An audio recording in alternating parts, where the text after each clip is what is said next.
Hello, everyone on Zoom. We'll be starting in a couple minutes. Thank you. There, Cam.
Hello, everyone on Zoom. Just letting you know, we're just still getting some things set up here, but we'll be starting very soon. Thank you.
Well, hello, everyone, and welcome to Concordia University's fourth space. And thank you for joining us for today's event and the launch of the Dark Opacities Lab.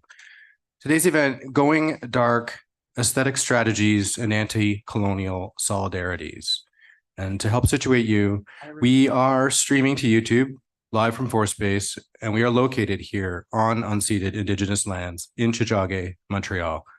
Here at FourSpace, we work with university community to help mobilize knowledge, co-creating daily activities that examine current research questions and projects in development here at the university.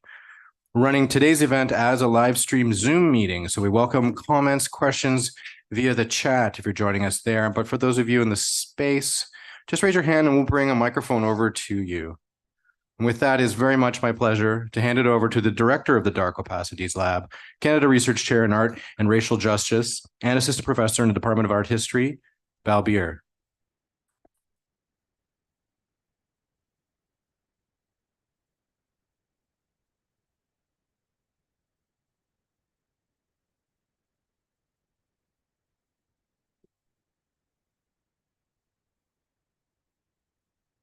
All right, can you all hear me okay? All right. Hello, and welcome to Going Dark. You can hear my voice is gonna give out any moment, so let's do this. Going Dark, Aesthetic Strategy and Anti-Colonial Solidarity. My name is Balbir K. Singh, and I am Canada Research Chair of Art and Racial Justice and Assistant Professor in the Department of Art History at Concordia University. In my capacity as CRC, I'm the director of Dark Opacities Lab, a hub for BIPOC political and aesthetic study and strategy at Concordia. For those of you here from out of town, I just want to say thank you for being here. Like, I see some faces and I'm just like so floored that people made it, and I really appreciate it, especially ASA folks. Like, I'm looking forward to this weekend. And it just means a lot that you're all here. For those of you locally, thank you for being here too. We have work to do. I know you feel it. I specifically want to acknowledge that while situated on unceded Indigenous lands here in Jojage, the lab aims to continue to work actively towards anti-colonial ends, as in land back. I also want to shout out the many folks who made this event possible: Melinda and Marcella, the best of RAs.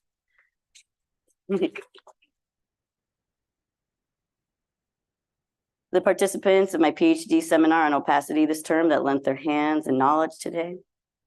Sushan, the best of friends and comrades, a rare and ideal collaborator. Eloisa Aquino and Jenny Lynn of B&D Press, who made the zines happen. Please give it up for Eloisa and Jenny. They made these manifestos for the lab with the most impossible of time constraints and conditions. And of course, I want to thank Alan and Amaru. I want to provide a bit of background on what Dark Opacities Lab is and does. Given that this is the launch event, I want you to feel the energy of something not yet formed, not fully realized, nascent.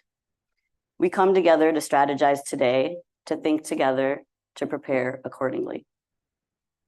Onto the lab. Dark Opacities Lab studies and creates around the strategy of opacity through the triangulation of race, politics, and aesthetics.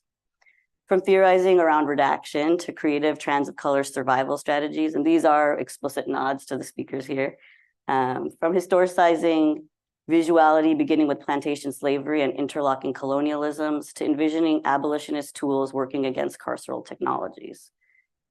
Dark Opacities Lab engages with the evolving terms of opacity as a way to question the easy and extractive logics at play around race and representation, and to reorient around anti-colonial struggles, global anti-racist social movements, and to center the intersectional and the internationalist.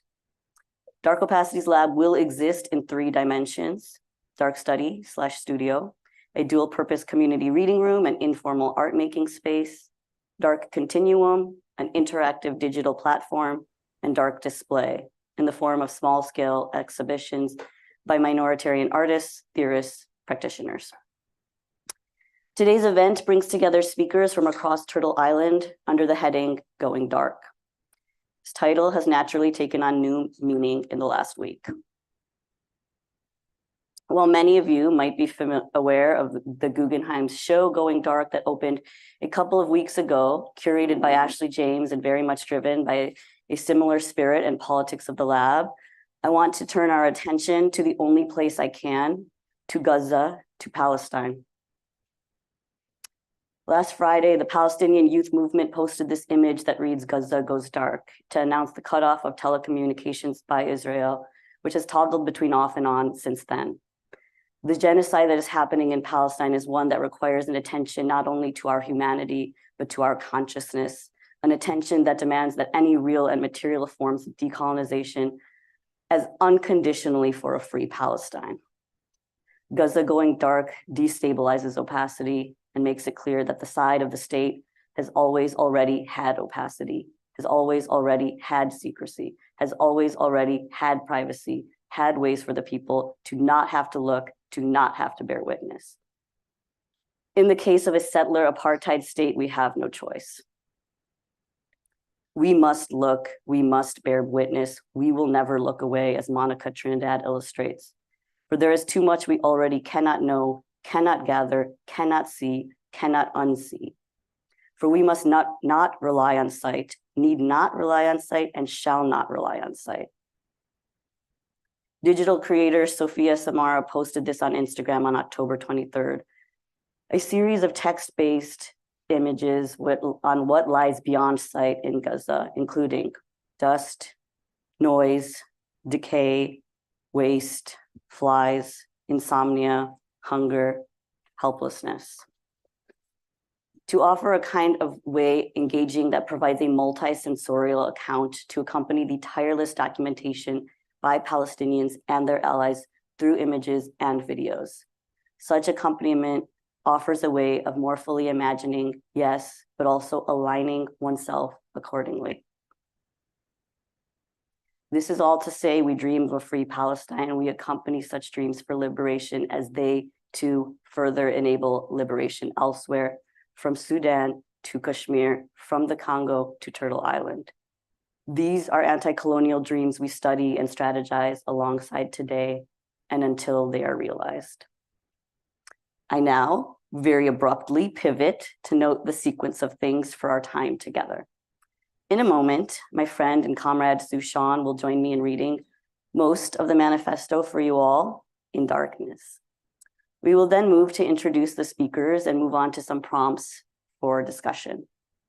We plan to take a break around 4:15, and we'll address our human needs at that time, and then we'll conclude with any remaining prompts, and we'll open up to Q&A around 5 o'clock, maybe 5:15, and we'll ask that you partake in responding to some of our open prompts with some notes of your own via whiteboards during our reception, which we aim to open up around 5:15. Fourth space closes at 6, so we will scurry out then. And now, on to our reading of the manifesto, which I will read with one of our esteemed speakers, Sushan. And we begin.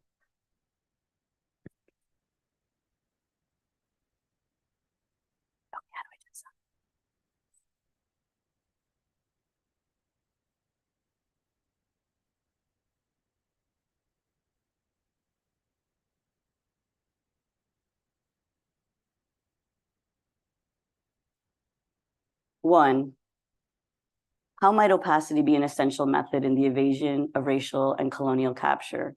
What is the evasion of racial and colonial capture? How might we understand it on the one hand in political terms and on the other hand in aesthetic terms? Enclosure, capture, the prison, oversight, carcerality, fugitivity, on the run, evasion, avoidance, abolition. Representation, inclusion, visibility, legibility, extraction. Opacity, illegibility, invisibility, inscrutability, anti-colonial. When we think of capture, we think of the static, the enclosed, the prison, the photograph. We think of the trap of visibility as per Stanley, Tourmaline, and Burton. We think of the CCTV still, the blurry close-up of those caught on surveillance footage, captured and placed into the local news, the national spotlight, deemed criminal based on logics steeped in white supremacist, capitalist heteropatriarchy. We think and theorize and study against capture as a means to think for those on the run, for those undercover, for those invested in fugitive planning, for methods necessary to enact liberation under accelerating conditions of unfreedom, surveillance, policing, and ceaseless harm. We create and make manifest such methods of opacity as a means to divest from the diversity, inclusion, equity discourse. We are not interested in the administrative and extractive violence of producing art and cultural expression to behoove cultural institutions who are only now interested in the work of diasporic, BIPOC, immigrant, third world communities. We will not fall for such platitudes when the bottom line is the bottom line, capitalist accumulation for the white walls and whiteness itself. Opacity emerges as an anti-colonial strategy theorized first by Edward Glissant that has become increasingly of interest in certain fields of study. We draw from the foundational work of Francophone Caribbean anti-colonial theorist Glissant to ask how opacity might work as a strategy against the overwhelming statist and capitalist desire for omnipresent sight vis-a-vis surveillance and forms of policing.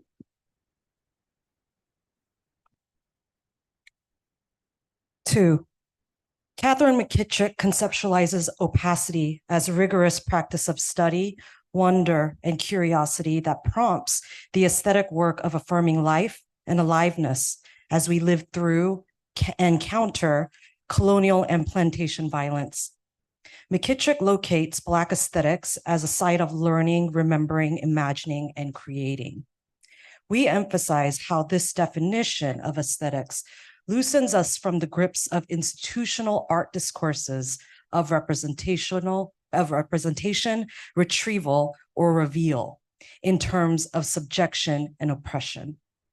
Rather, here, aesthetics is a working through by ideas and by stories, which shows up and takes cover in what we recognize as opacity. Opacity is a method of living conditioned by moments of clarity that emerge in the post-1492 violent world order that also gives rise to action, activity, organizing, creating. What do I mean? Where have I seen this before? This question, formulated by McKittrick, holds the power to identify moments and movements between opacity and clarity. 3.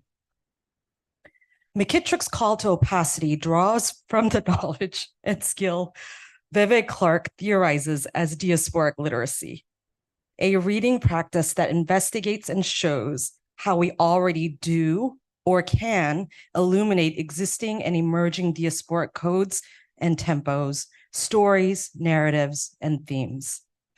What do I mean? Where have I seen this before? Latanya S. Autry, arts worker known for organizing the Museums Are Not Neutral movement, shares on Instagram her experience with trying to recreate a recipe in diaspora.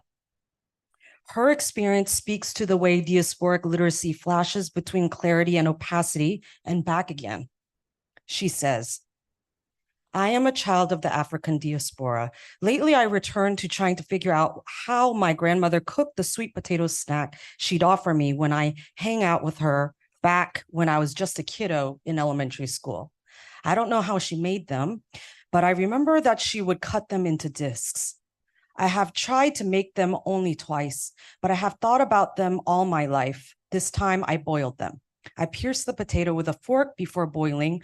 Also, I halved it because I didn't want to ruin a whole sweet potato. I was testing this out. It looks like my method messed up texture. It's close, but not right. And actually, to tell the truth, I think this might be a yam and not a sweet potato. It's not sweet enough. She's probably watching me and shaking her head, lovingly though. Well, things get lost in the diaspora, but the memory is still with me. I will try again.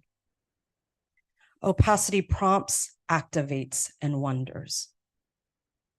4.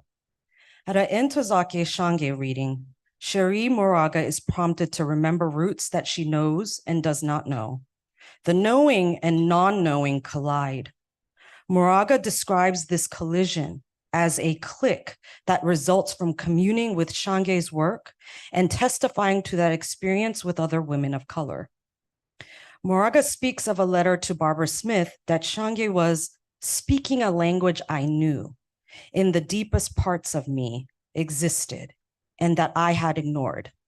The reading was agitating, made me uncomfortable, threw me into a week-long terror of how deeply I was affected. I felt that I had to start all over again, that I turned only to the perceptions of white middle-class women to speak for me and all women. I am shocked by my own ignorance. Moraga continues in the essay La Guerra.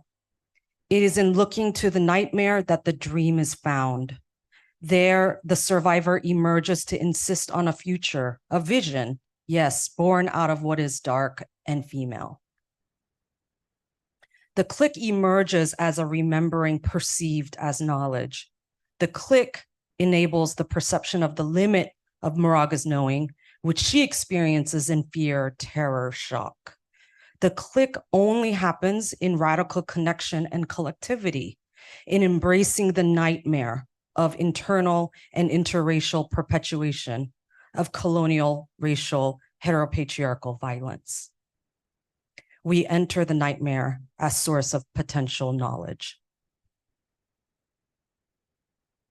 Audre Lorde has theorized darkness as source and reserve of creative power. For Lorde, poetry bridges being from non-being. She says, the white fathers told us, I think, therefore I am. The Black mother within each of us, the poet, whispers in our dreams, I feel, therefore I can be free. Lorde argues, places of possibility within ourselves are dark because they are ancient and hidden. As we come more into touch with our own ancient, non-European consciousness of living as a situation to be experienced and interacted with, we learn more and more to respect those hidden sources of our power from where true knowledge and therefore lasting action comes. Darkness sources poesis, an activity of bringing something into being out of nothing. If the Enlightenment gifted the knowledge that refined, embodied sensorial experience and brought light to human being, what kind of being could darkness bring? If the Enlightenment gifted the knowledge that brought light into the world, what would it mean to know in darkness? 6. Perhaps I am still drawn to the possibility of what opacity can do for us in terms both aesthetic and political. What if we are to argue for the abolitionist value of opacity? In conceiving of opacity's function as, in part, the mode in which to evade forms of racial and colonial capture, what can be said for the value of opacity as against forms of punishment, from harassment to enclosure, from policing to prisons? How is opacity as a fugitive strategy, as one that begs for motion and non-fixity, that operates against reduction and so-called clarity? Jane Hu argues that the legibility of hate crime status for contemporary forms of anti-Asian racism, anti-Asian violence sometimes means that ramping up of both surveillance and policing technologies, both of which are structured by historic and ongoing forms of anti-Blackness in particular. In my reading, legibility and determining motive for hate crimes ultimately argue for a sense of clarity and transparency, that the violence was motivated by forms of prejudice, racial or otherwise. Rather than focus exclusively on the demand for legibility, I want to think against the liberal demand for transparency to theorize opacity as it offers abolitionist value that is inherently against forms of surveillance and policing. And yet, to return to McKittrick, we acknowledge the limits of opacity. If it is not freedom, if it requires an acknowledgement of the terror and the trauma of the plantation and of the colony, then what can it offer? McKittrick gives us much language here in terms of wonder, curiosity, prompt, but I hone in more so on the earlier note.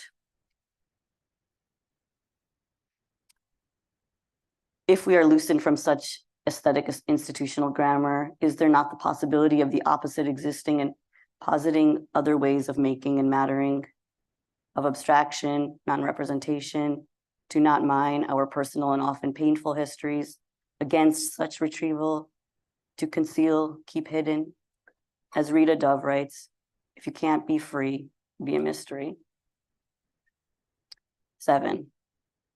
I keep thinking about what we should be afraid of when we think about what we display as art or other akin forces or forms as an analogous way of thinking about how we navigate the everyday and the public sphere. It is about the consumption of our work and our bodies, but the constant forms of watchfulness, whether through consumption of art vis-a-vis the audience or through the tightrope we walk every day, our vigilant watch over ourselves and our BIPOC and diasporic kin, for our safety and survival against the vigilante and organized violence of white supremacy. And I know that the ruse of analogy is just that, a deception, dangerous in its ability to occlude details, complexity, nuance. But there's something valuable in this particular analogy between display of our work and of our bodies. And it is not just the politics of the gaze, though that does give us much to sit with, from Bell Hooks giving us the oppositional gaze to Laura Mulvey naming the male gaze, and now Tina Campt offering a Black gaze. But if we go beyond the ocular, beyond sight, beyond vision, what do such forms of consumption enable both aesthetically and politically? But perhaps I am more invested in thinking about the political ramifications of the gaze, the danger of being seen, being recognized for what or who you are thought to be on display, to be read in public. It is the danger of being consumed, extracted, digested, and transformed through the vessel in an abstract and material sense. It is in the possibility of being read as out of place, as out of joint, with whichever norms are operating. It is existing, being in harm's way. 8. I tell my students this theory of opacity is an imperfect strategy. I think it enables more than it limits. It expands in ways that for me are incredibly generative and fruitful. I think of it as part of a growing constellation of work on illegibility, invisibility, abstraction, untranslatability, and inscrutability that all have something to say to each other. Vivian Huang theorizes inscrutable aesthetics and surface relations to describe Asian American racialization as a queer form, describing the focus of her book thusly. This is the kind of distillation of thinking. Sorry, I should read this slide. I focus on Asian American appearance through this interaction of surface. How has the racial category Asian American itself taken on inscrutable form, all exterior surface with ambiguous interior content? Asian inscrutability queers knowledge because it refuses the high valuation of modern thought as a kind of colonial capture. This book follows in the indigenous, Black, anti-racist, feminist, and queer intellectual legacies that have destabilized modern foundations of knowledge by historicizing the violence extracted by Western thought. This is the kind of distillation of thinking that is so generative because it crystallizes ideas in ways that also multiply in meaning. It is gesturing towards the many possibilities of what inscrutable aesthetics are and can be, how surface relations offer a way of understanding the very political underpinnings of this concept of Asian inscrutability. And maybe this appears contradictory, that inscrutability and inscrutable aesthetics are structured by a particular politics, that the impenetrability of the Asian figure, the face, surface in the North American context offers a way to read what appears as apolitical or neutral as instead strategic and studied, a kind of militancy. By choosing to remain ambiguous, unconfirmed, hidden away, concealing oneself, however we choose to put it, is to consciously maintain something of ourselves. Our truth, our power, our self-knowledge, our sense of safety, our sense of survival, a way out.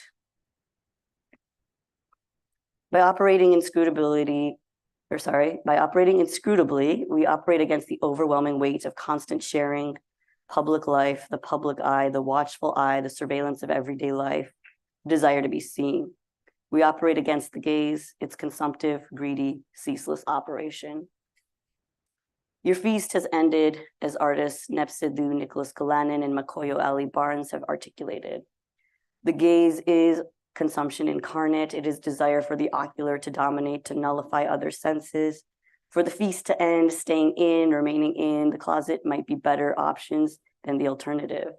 Insofar as it revises and transforms the very terms of sociality and relationality itself, there exists a political potential in the racialized queer form of staying in, staying opaque. It is this collective vision of ambiguity, haziness, occlusion, avoidance, concealment. We arrive together. 9. We intend to study and create with you a collective of the minoritarian, the dark, the alien, the feared, the invisible, the confused, the opaque, the foreign. When much feels pointless, resting with the overwhelming apocalyptic, what does it mean to study and create and think and practice in collectivity? Moten and Harney's undercomments might give us the tools we need for Dark Opacities Lab, embedded in Black study, paying our debts to intellectual, political, and aesthetic genealogies. Let us steal. We begin our fugitive planning, despite it all.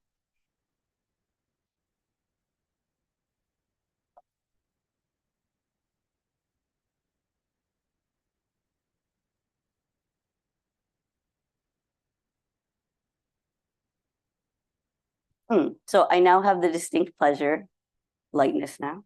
I now have the distinct pleasure of introducing our six speakers, in addition to Sue. Before I do so, I should note that the brilliant filmmaker and journalist Asia Buntawi was unable to make it today, but she will join us in Montreal in 2024. And now on to, in alphabetical order by last name. So Kimberly Juanita Brown, using she, her, hers pronouns. Kimberly Juanita Brown is an associate professor in the Department of English and Creative Writing at Dartmouth College, where she also serves as the inaugural director of the Institute for Black Intellectual and Cultural Life. She is an interdisciplinary scholar working at the intersection of contemporary literatures of the Black diaspora and visual cultural studies. She's the author of The Repeating Body, Slavery's Visual Resonance in the Contemporary, and the forthcoming book, which I'm super, super excited for, More to Vivum, Photography and the Politics of the Visual. She's the founder and convener of the Dark Room, Race and Visual Culture Studies Seminar. The Dark Room is a working group of women of color scholars, artists, and curators whose work examines critical race theory and visual culture studies. Next, we have Misha Cardenas, using she, her, hers pronouns. Misha is an artist and associate professor of critical race and ethnic studies and performance play and design at the University of California, Santa Cruz, where she directs the Critical Reality Studio. Her debut novel, Atoms Never Touch, is out. Can we, yes, lift it up. Is out with AK Press just last month. It imagines trans Latina love across multiple quantum realities. Her academic monograph, Poetic Operations, Trends of Color Art in Digital Media, was the co-winner of the Gloria Anzaldúa Book Prize in 2022 from the National Women's Studies Association. Next up, we have Sarah Hamid, uses she, her pronouns. Sarah Hamid is an abolitionist working at the intersection of technology and global domestic warfare. Currently the lead of PDX, or Portland lead organizer for Freedom to Thrive, she co-founded and helps advise the Carceral Tech Resistance Network, an archiving and knowledge sharing network for organizers building community defense against the design, rollout, and experimentation of carceral technologies, and serves on the coordinating team for the Inside-Outside Research Collaboration, the Prison Tech Research Group. Sarah also sits on the board of the Lucy Parsons Labs in Chicago and helped to create the 8 to Abolition campaign, a police and prison abolition resource built during the 2020 uprisings against state violence. Next up, we have Anjali Nath, who uses she, her pronouns. Anjali Nath is an assistant professor in the Institute of Communication, Culture, Information, and Technology at the University of Toronto, Mississauga. Her work focuses on the visual culture of American militarism, with a focus on document redaction, transparency, and the archives of state violence. Her current book project, 1,000 Paper Cuts, U.S. Empire and the Bureaucratic Life of War, is a critical reckoning with the racial and imperial work of paper as mobilized in the service of American militarism. Next, we have Alejandro Ruiz-Esparza, who uses they, them pronouns. Ale is co-director at Lucy Parsons Labs, where they challenge the development and deployment of harmful tech with a disparate impact on Black, Brown, and poor folks. Lucy Parsons Labs supports Chicago's racial justice movement ecosystem by leveraging the technical expertise of radical researchers, training similarly situated comrades, and using the courts to facilitate data liberation. A proud child of Mexican immigrants, Ale was born and raised in Chicago's Southwest Side. They're a neurospicy, queer forever student of abolitionist and anarchist traditions and critique technopolitics, amplifying state violence. They have extensive quant and qual methods, experience, and love collectively driven knowledge making. And finally, we have Sue Sean, she, hers pronouns. Sue Sean is a scholar teacher committed to study, struggle, and solidarity. She researches the co-development of aesthetic culture, liberal humanism, and biopolitical visual order, and is published in Media N, American Literature, Journal of Critical Race Inquiry, and other venues. As assistant professor of critical and cultural studies at Emily Carr University of Art and Design, Sue's intellectual and artistic labors take form primarily in teaching 4-4 and in fugitive learning with student and faculty comrades. So please welcome our esteemed speakers.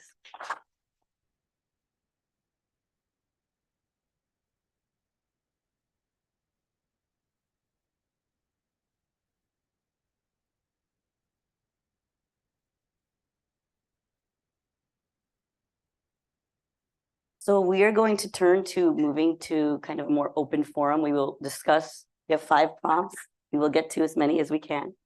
And we are going to start, I wanted to do short bios so that we could have everyone kind of respond and talk about their work in a more robust way through the prompts. And so we'll start with this first prompt that reads, how do you describe your work and practice?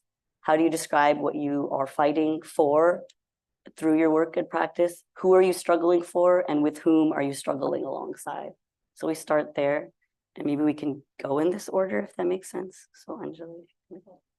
Sure.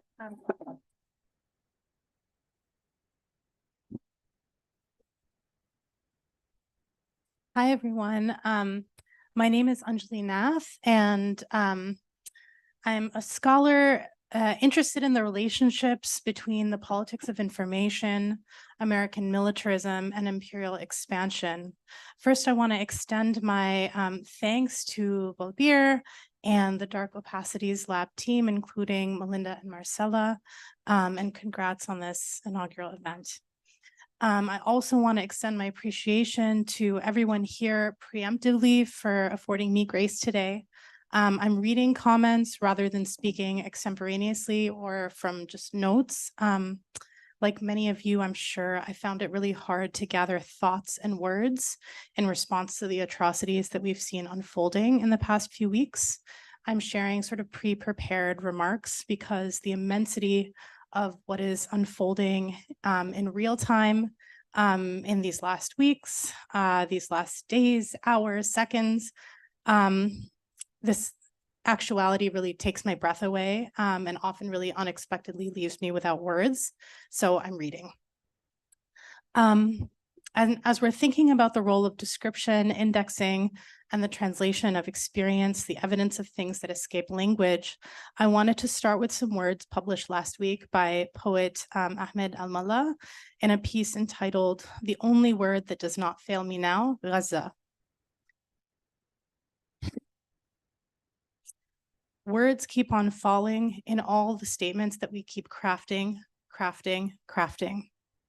They keep falling like missiles that have been bombarding an entire imprisoned population in Gaza.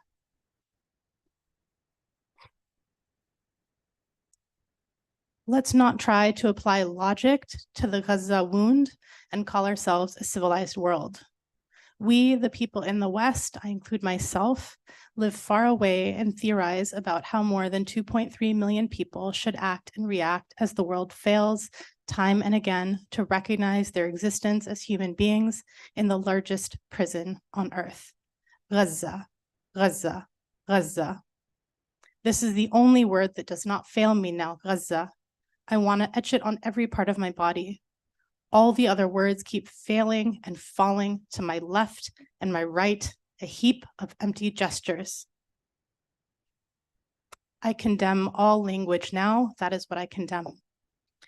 Because if you cannot pronounce this word, Gaza, if you are being intimidated and banned from even showing sympathy with Gaza, then nothing should be said but Gaza, Gaza, Gaza. I'll leave this short and moving excerpt from Al-Mallah there. These words invite us to acknowledge what's already here in this room, and also the impossibilities of indexing a visceral, guttural pain, which repeats over seconds, days, decades, and even centuries, yet is utterly incomprehensible. The indexical fails us, which is why we're here today, to think about the interplay between the expressed, the inexpressible, the surveillant gaze, and the right to opacity, transparency, and its impasses. To return to this question posed by Balbir in the Dark Opacities Lab about the nature of our work on this panel, I can say a bit about the project that I'm at the tail end of completing, a book manuscript focused on the cultural politics of freedom of information, which, for all the reasons, is a vexed, complex terrain. What I'm struggling for is a way to understand and historically place the information battles unfolding around us, particularly those that involve government documents, and reckon with the ironic centrality of the Freedom of Information Act, which is a US law, in the writing of radical history of the 20th and 21st century in the US. Okay, and we can turn to my first slide, maybe. which is with the handprint, yeah. My fascination with the entanglements of paper and power began in the midst of the War on Terror, in a period of suffering that was both spectacular in its imagery and yet patently hidden from view. I sought to understand the visual politics at work in the security state in an attempt to make sense of an emergent configuration of power that was all at once familiar and yet disorienting. Like many others and many of you, I found myself drawn to the aesthetic dimensions of redaction as they appeared in numerous torture memos, leaked and released in censored form during the presidency of George Bush. This cache of legal memos and correspondence mapped real-time project of disappearance and dispossession, and the flimsy attempt to justify unlawful detention and cruel and unusual punishment. And, you know, like many other colleagues, I was really entranced, as you see in this slide, by the arts of redaction and the way that, you know, artists were using formerly secret material to really address questions of power spanning histories from COINTELPRO to the War on Terror's shadow operations, from covert actions in Iran and Chile and beyond.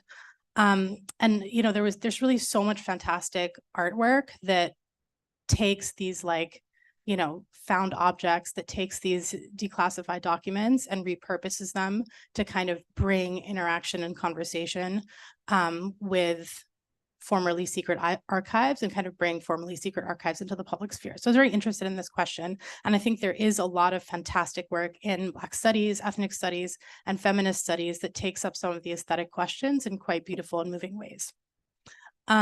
But actually, I ended up falling down a bit of from this starting here, I sort of fell down a bit of a different rabbit hole, trying to understand the bureaucratic apparatus that manages and disseminates government paper. That is to say, why were things redacted, right? How did this happen? Why does this law exist, the Freedom of Information Act? And what I found is that, you know, Freedom of Information Act was really tethered to a set of racial and cultural politics that emerged during the Cold War. And, you know, in thinking about the mechanisms that people could use to compel documents into public view, I realized that part of what we were looking at when we see these aesthetics is there is already a kind of history and legacy of information activism, contestations to the state, and also a racialized infrastructure of information disclosure that is like there, right? Even if that's not, we don't know that that's what we're looking at, that's what we are looking at. Okay. The Freedom of Information Act, if you'll bear with me with a short discussion of it, was passed in 1966 amidst global movements against colonialism and racism in a newly nuclearized world, both discursively and materially split in three. FOIA emerged from these world-breaking and remaking phenomena as a tempered response to the kind of secret archives that proliferated in the tense shadows of the Cold War, advancing transparency as a natural extension of American exceptionalism. And, you know, I'll just show one more slide. I'll skip a little bit because I want to make sure that we have enough time for everyone to answer this question. But if you can just move to the next slide of Congressman Moss holding that piece of paper. Sorry, bear with me. Yeah, no worries. Anyways, part of this research involved looking at the primary architects of FOIA and sort of seeing how, in sort of paradoxically, in advocating for transparency, what they were doing was trying to distinguish the US from the Soviet Union. Okay, so Congressman Moss, who you can see in the previous picture, who's holding up this, you know, file with a bunch of different stamps on it that, you know, he's trying to illuminate this is as he's advocating for FOIA, he's trying to illuminate the, you know, the way that the security state has kind of gone haywire. But he, in this work to create FOIA, consistently said, you know, a paper curtain, like, you know, kind of calling forth the idea of the Iron Curtain. The paper curtain has fallen on Washington. You know, we must not become like the Soviets, you know, we're democratic and exceptional and all this sort of stuff. So this is kind of just a clue to how these architects of FOIA understood what transparency was. Okay, so I'll skip some of what I was going to say and just jump to kind of the end and say, you know, to end this answer on a final note relating to what Bill Beer has asked us regarding who we see ourselves and struggle with, I hope this work and this project that I'm finishing up is meaningful to people working with varying archives to try to understand the contours of the security state, as well as its contradictions. As is apparent from the artists working with the redacted documents, they have a kind of, their documents themselves have a kind of contrapuntal aesthetic, which gestures towards the already living practices of opacity, concealment, and the right to be incomprehensible. One of the reasons that I wrote this book and that I wrote it the way that I did was that I want it to be readable and usable. You know, I'd like that, you know, folks who are in movement spaces, who are thinking about FOIA, thinking about working with government documents, you know, are able to find a way to both, which they already do, but, you know, think about the limitations of these archives, but also their indispensability, and also reconcile the question of their ownership, right, within a radical frame, right? And that has kind of become one of the things that I think is really important, right? That the question of who owns secret archives, right? Who should actually, you know, we know that these papers exist. We know that secret archives exist. Transparency, of course, is a liberal ruse, but also radical transparency can be a demand around the ownership of secret archives that asks for something greater than a liberal version of transparency can account for. So with that, I'll pass the mic. Thank you. Yes.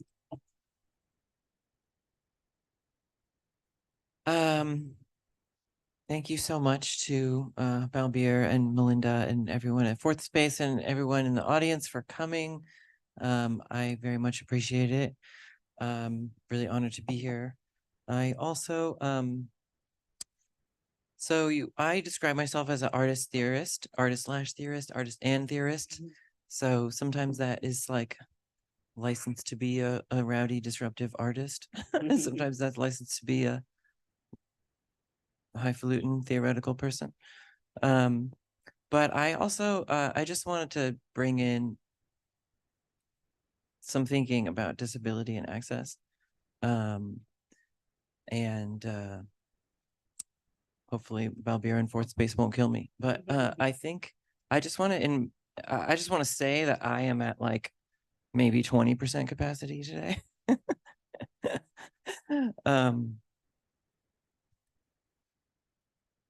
Partly because I've spent the last 3 weeks just trying to understand what's happening with the genocide in Gaza and witness and engage and organize and respond and let people know and all these things. So, you know, I'm here grieving and angry. So I didn't prepare a lot of notes. I did the opposite. Hoping to improvise. But, you know, flight delayed, my brain is not really working that much. So we'll see how well I can improvise. Woo! But on that note of how I feel like crap from flying, I'm thinking about how much conferences and capitalist organization of time is so ableist. Like how much privilege and able-bodiedness is involved in getting on a plane and traveling really far, and the idea that we're going to have a conference that does that brings all these people from really far away to burn a lot of more carbon. Yeah, I hope we can extend that grace that Anjali was talking about to each other, to everyone. And I guess I hope that if you need to like lay on the floor, do that. Or to move your chair, do that. I hate the organization of chairs on a plane. Also, I wonder if anybody has Advil, because I have a headache. Tylenol's good. Yes. So thinking about the question, my work and practice as an artist theorist, could you skip, are my slides in order? We're doing the slides differently than we planned. Is there the one with the ocean and the bridge? No, it didn't make it in. Okay, it's fine. Yeah, so I make art and write about it. I see those two things as in a generative and productive feedback loop. In my monograph, Poetic Operations, I wrote about a number of other artists, as well as writing about my own work, and tried to articulate a theory. Thank you so much, Kimberly. A theory of trans of color poetics. And some of the best advice I got in writing that book was to write the book that only you could write. So I tried to use algorithmic analysis to create this trans of color poetics. And by that, I mean thinking about algorithms, both identifying algorithms in art and thinking about how artists are already using algorithms, but thinking about algorithms broadly also. So yes, algorithms in terms of code, which is like obviously the hidden thing that runs our lives, the opaque hidden boxes that run so much of our lives, but also algorithms as recipes and rituals. That code really has the form of a recipe or a ritual, a list of ingredients and a list of steps. And theorizing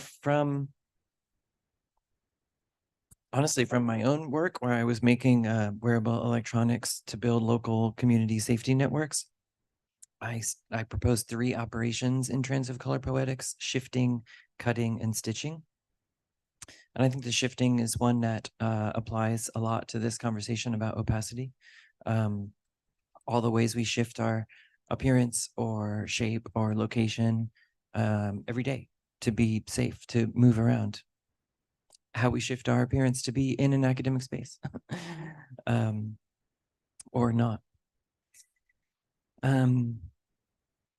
My current research, my current art project in progress is called The Probability Engine. It comes out of this book. So yeah, as mentioned, my new sci-fi novel, Atoms Never Touch, is out as of 2 weeks ago. So I'm going to read some of it later. I brought 5 copies in case people want to buy some. It's about trans women hacking, deleting police databases, and creating a machine to travel across alternate realities. So the art project I'm working on now is using augmented reality and 3D printing to envision futures of climate justice, and really building off this machine in the book. I was like, okay, they invented this machine. I want to see it. So working on sculptures of that and working with a few artists, concept artists and 3D artists. And our first exhibition is actually here in Montreal in February. Actually, I don't know how to say Teotihuacan. You said it right. Teotihuacan, yes. Our first exhibitions here in March. Who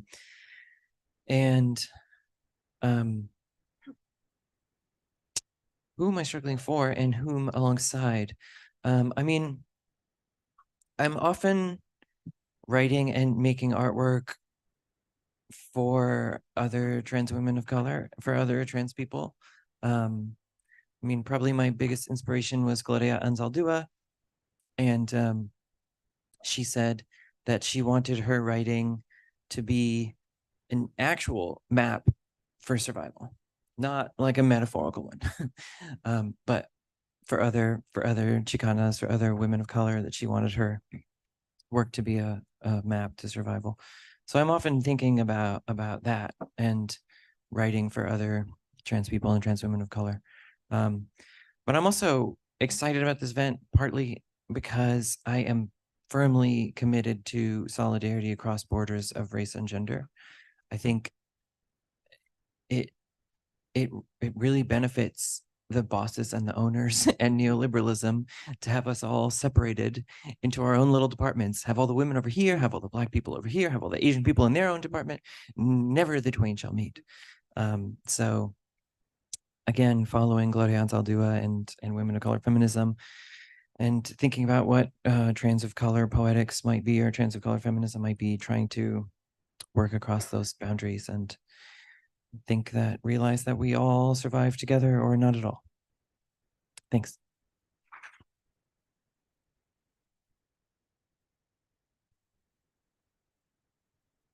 Good afternoon, everyone. Thank you for that response. I want to thank Bobbier for convening us today.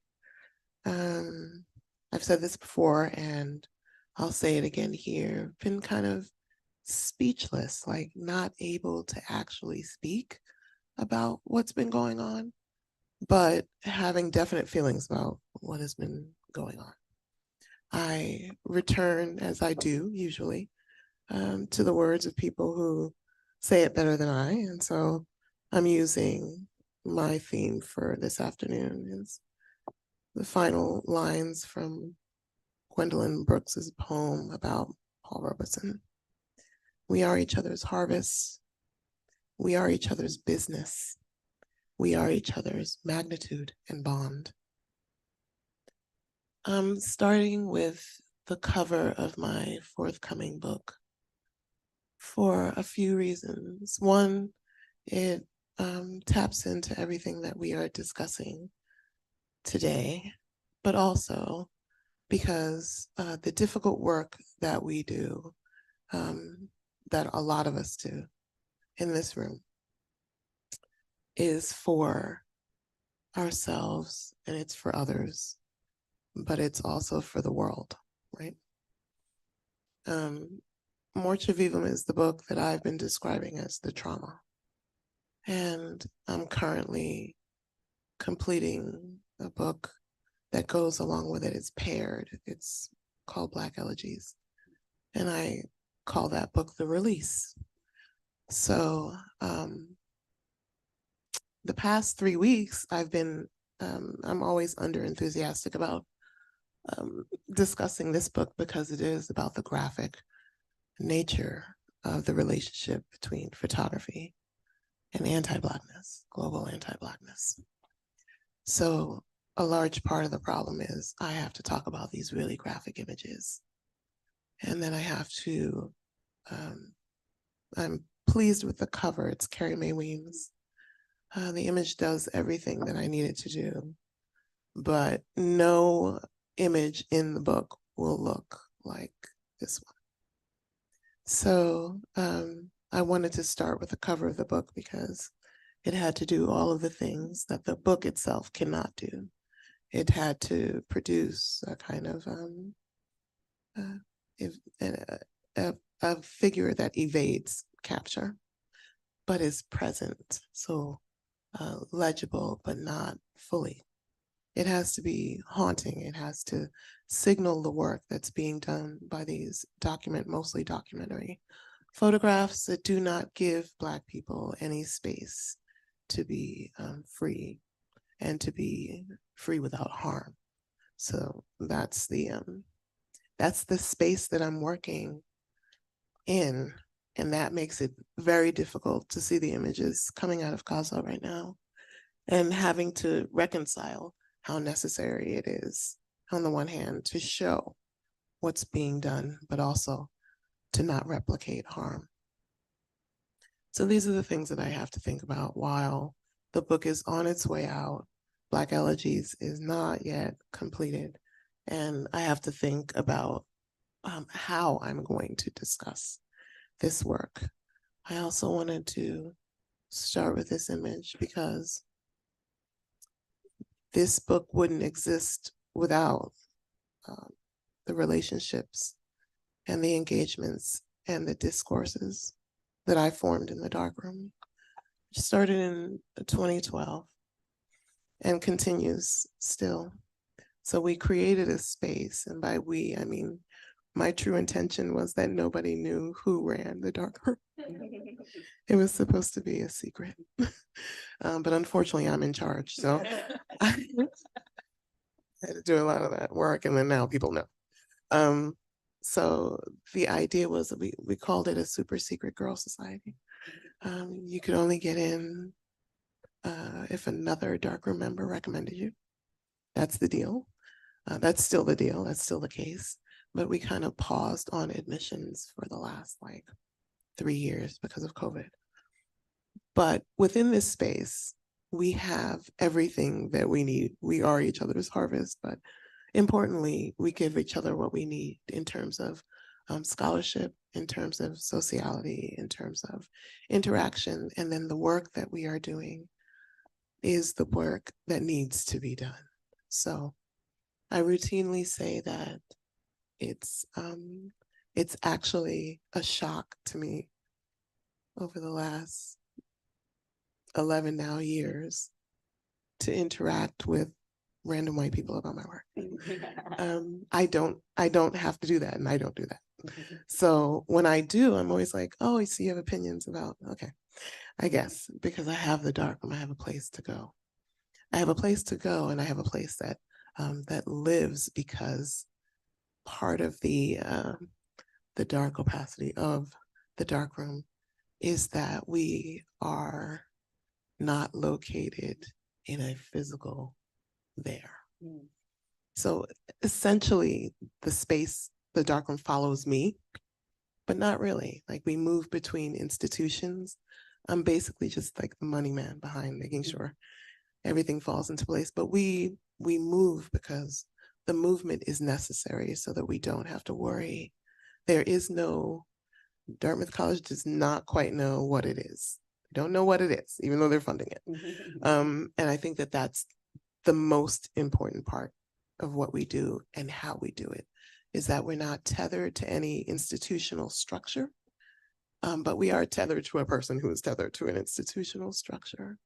And we don't have to, therefore, we don't have to bend to the will of what a college or a university thinks that we should be doing, discussing, producing, or making. And that's been another workable feature of this space. So, you know, part of the longer, you know, arc of this story is that it's taken a few years, but we depend almost exclusively on each other for our work and our work.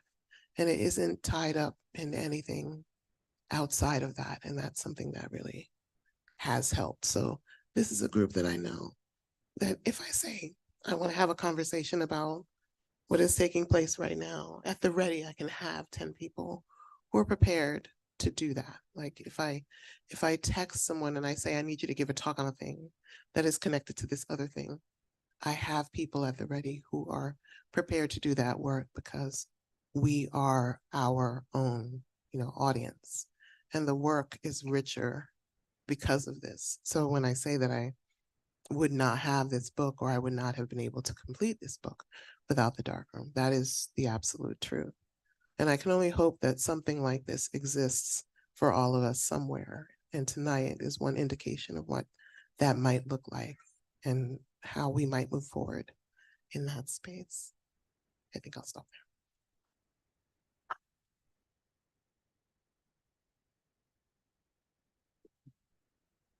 Hello, everyone. I'm Alejandro. I go by Ale. Thank you so much, Balbir and Fourth Space. It's my pleasure to share this space with all of you today, collectively grieving, mourning. I was telling Balbir earlier today that just this past weekend, you know, reflecting the speechlessness that's already been brought up by my colleagues here. It was just me and some comrades. We were out in the alley late at night, and all we can do is smash glass. We didn't have any other way to express, I think, the anger, the newfound levels of burnout that I didn't know existed before. We sweeped it up, by the way. It's not like we just left it on the ground. But that's I think where we've been at the moment, and I think that's where I still am. So I've written out some notes for today that I'll probably read off of, but I like to riff, so we'll see what emerges. I don't know. I was born and raised in so-called Chicago, the unceded homeland to the Anishinaabe and the Council of Three Fires, the Ojibwe, Odawa, and the Potawatomi, along with dozens of other tribes. I'm currently a co-director at Lucy Parsons Labs, a collective I've been very lucky to call my political home since at least 2018.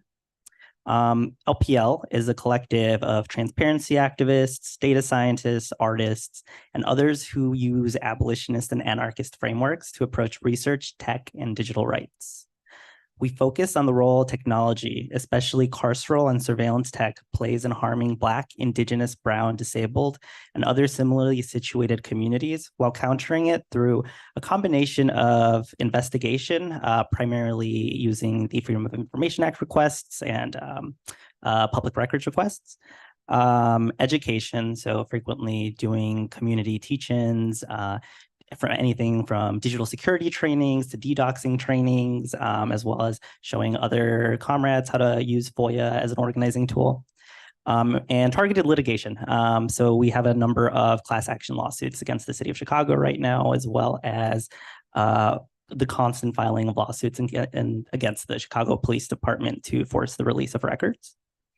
Our org pays homage to the 19th century Afro-Latina and Indigenous anarchist, labor organizer, and former slave, Lucy Parsons, who played an essential role in the struggle for the 8-hour workday before, during, and after the Haymarket Affair. We see our work as another thread in the continuous tapestry of so-called Chicago's extensive radical history. Because today we're speaking to an aesthetic and politics of opacity, I asked for LPL's logo to be put up on the screen, which it is. And I asked for that because I feel it encapsulates our work, an effort towards inverting the reality of state and corporate opacity, as Balpier and Sue had spoken to earlier today, versus the imposed individual level transparency that's facilitated via intrusive digital mechanisms. In a 2022 piece by some comrades, Vakil, Reith, and Mello, entitled Jamming Power, Youth Agency and Community-Driven Science in a Critical Technology Learning Program, our comrades gave this very generous description of our logo and work. LPL's logo depicts an instantiation of such agency. A light shines on a baton-wielding cop, an illumination of the regime of power that suffuses law enforcement. For us, the image evokes watching the watchers, of course, a Simone Brown reference, or turning the lens of surveillance right back onto the surveillors. And I wish Osio was here to talk about inverse surveillance, of course. We recognize this image as a powerful representation of agency, one that counters the unchecked power of surveillance and carceral technologies operating disproportionately on and in racialized and economically marginalized communities. In the context of critical technology education, we envision youth and community agency at the core of processes to recognize, decode, critique, and respond to the expansive capabilities of these technologies to act in harmful, covert, and otherwise deleterious ways in our classrooms, neighborhoods, and communities. So that's a bit about, I guess, how we see ourselves, how other folks see ourselves. A lot of our work recently has been, it's been all over the place, but I think it's been oriented towards trying to undo contracts locally and across the US related to gunshot detection, which Sarah knows a lot about as well. And yeah, I think unfortunately a lot of our resources have been spent on DDoXing, especially during the given moment, as many of our comrades are consistently being doxed by far-right and Zionist actors. I'll be excited to talk more about this later today as well. Thank you for having me.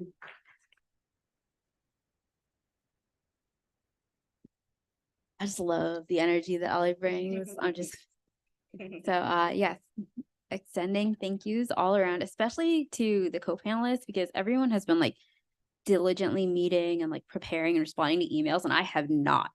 And there's a lot going on right now, and I communicated to the co-panelists recently that, you know, there's just different temporalities that, you know, like you put your phone down for a second and you come back and there's 26 signal chat you need to attend to, right? And so I'm going to try and slow down and learn a little bit in this space. But yeah, thank you for having me here. So you heard a little bit about my work. I'm a community organizer. My first political home, real political home, was the Carceral Tech Resistance Network. And for the past half decade, CTRN supported campaigns in the context of policing, prisons, border enforcement, commercial security, and counter-protest technologies. We advocated for the technology governance needs of systems impacted communities, and we built the long-term capacity of directly impacted communities to self-advocate against technologies like autonomous surveillance vehicles, risk profiling technologies, and automated decision systems. CTRN is made up primarily of femme, Black, immigrant, and non-Black POC organizers, most of whom are systems impacted, some of whom are incarcerated.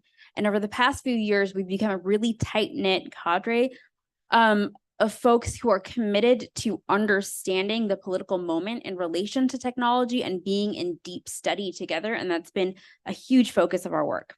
Currently, I'm organizing with Freedom to Thrive, a pro-Black, Black-led organization building popular power in the domain of crimmigration, which is the overlapping and mutually reinforcing punishment-based criminal and bordering systems. And what that work in both of these organizing spaces look like is varied. Right. It's like a range of things that's happening. It's direct services that you're meeting. And what it's been for the past 2 weeks is calling Democrats, right? Like so many people. Let me tell you about my vote, right? Okay. And how it's not going to you. And so, so it's varied, but the prompt gave us the opportunity to kind of individualize this a little bit. And I'm going to do exactly that and tell you what my focus has been as an individual organizer specifically. In both of these spaces, for the past few years, I've deliberately sought to cultivate two things. The first is an anti-pragmatic analysis of history, the current moment, and political strategy. And what I mean by anti-pragmatic is that it is in opposition to the headache syndrome that Grace Lee Boggs identifies, in which we dilute political thought and the commitment that we have to having clarity in political thought in order to, I don't know, vote for Joe Biden or whatever it is that we're supposed to be doing, right? In recognition that we are inheritors of past and ongoing resistance movements against colonial extermination, colonized people subject to conditions of extreme deprivation and indignation have carefully cultivated a deep knowledge of how to ensure our continued existence. I know that's true because I'm here, right? And so we deserve a clarity of political thought, and we fight to know who the perpetrators are who are enacting violence against us, and striving to do so in deep study and in the intellectual traditions that we are the inheritors of. The second focus of my work has been a method of developing that analysis that's rooted first and foremost in context of emergence and the intellectual leadership of imprisoned intellectuals. So this is not just a fetish of that existence or category of being, but it's the empirical reality of what imprisoned intellectuals have to confront, and the expertise that their very continued existence is testimony to. In the context of the United States in particular, there has been an ongoing effort to criminalize modes of thinking. So if my first objective is to identify the radical and necessary thought for my freedom, then I also need to attend to how the ability to think like that is being taken away from me systematically, right? Dangerous thought and the policing of radical thought has been an ongoing political project in this country, and how we are forgetting our unfamiliarity with the recipes that our grandmother made, whatever it is deliberate, and our illiteracies are manufactured. And it is no accident that as we sit here, the Zionist settler colonial state is bombing universities and schools, right? So in my organizing, I center and cultivate the thought of imprisoned intellectuals and freed political prisoners, because the Florida book bans began in US prisons, right? And a recognition of how thought and radical thought is continually criminalized necessitates centering the intellectual work produced by those individuals. That's all I have for right now.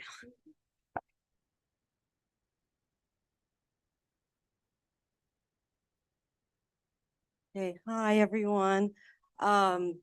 I think I'm reflecting right now on how I would rather call myself a student than a scholar. Yeah, so I think about my work and my practice as study and struggle. And I situate study in line or in lineage of third world anti-colonial politics. I want to share like how Robin Kelly describes study. He emphasizes that study is about going to the root. So this is a quote from him. We must go to the root, the historical, political, social, cultural, ideological, material, economic root of oppression in order to understand its negation, the prospect of our liberation. Limiting our ambit to suffering, resistance, and achievement is not enough. Going to the root illuminates what is hidden from us, largely because most structures of oppression and all of their various entanglements are simply not visible and not felt. So one reason why I will kind of want to identify as a student rather than scholar is because of the full-time work that I do with students. I teach 4-4 at a very small art school. So I do think about my the work I do as full-time study, and study I've realized is, I'm broad in how I think about it. I consider art making and artistic labor as study, and I think about my students as collaborators and co-creators too.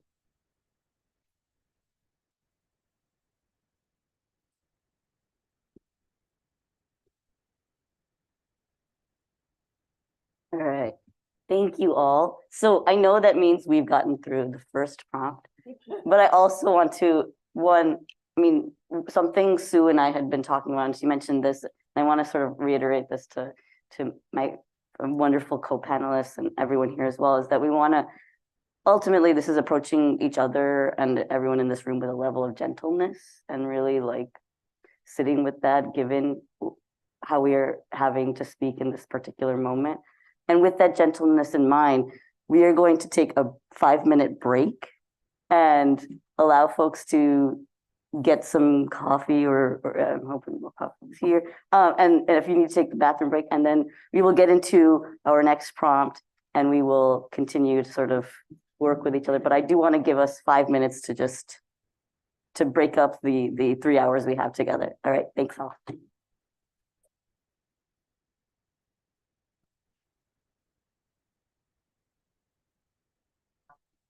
Okay, so I wanted to, what prompt should we go to? Because I'm just like, I know, I'm just like, so we could, how many, honestly, we could do, yeah, 2 and 3 are one.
All right, everybody, we're gonna come and reconvene, and we will collapse a couple prompts in one moment.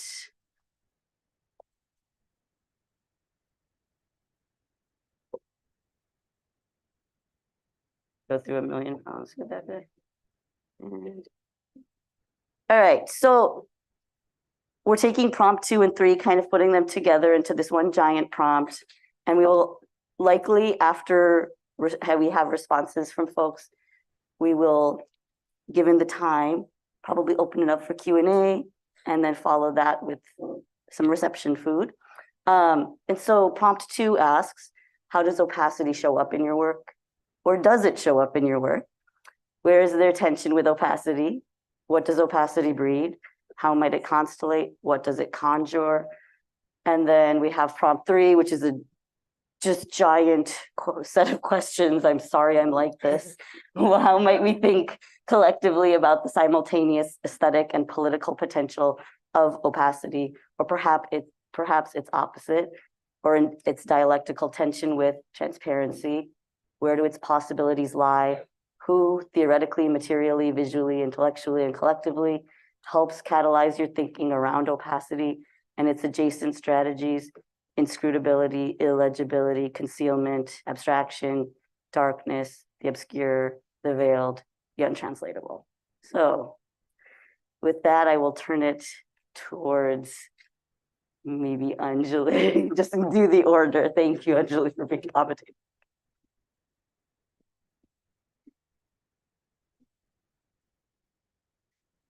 All right. Okay. So,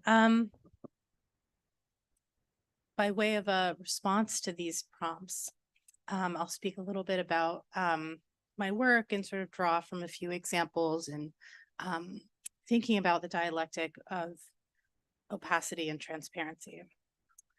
For compelling reasons, critics of liberal transparency and the punitively structured surveillance gaze have turned towards Edward Glissant's assertion of the right to opacity as a counterpoint to the naive celebrations of transparency.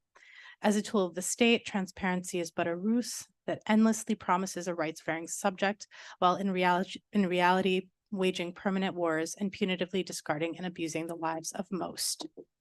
In this way, the idea of opacity as a right suggests that life worlds exist beyond the quote extractive viewpoint, to draw from Macarena Gomez Barres, are sites of fugitive possibility, political solidarity, and a different kind of futurity. And I think this resonates with, parts of what we heard today from the wonderful, beautiful zine.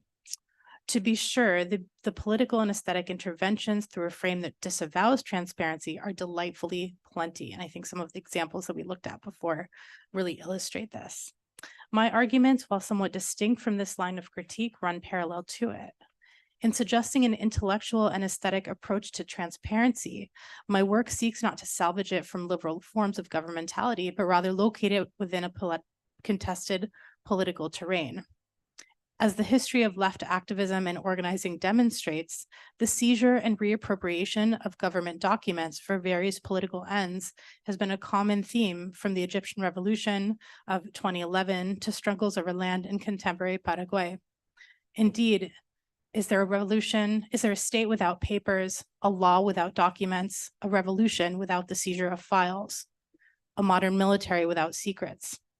Secrecy and transparency are concepts, discourses, and ideas, not normative states of being, made meaningful through a fundamental contradiction between labor and capital, oppressed and oppressor, colonized and colonizer.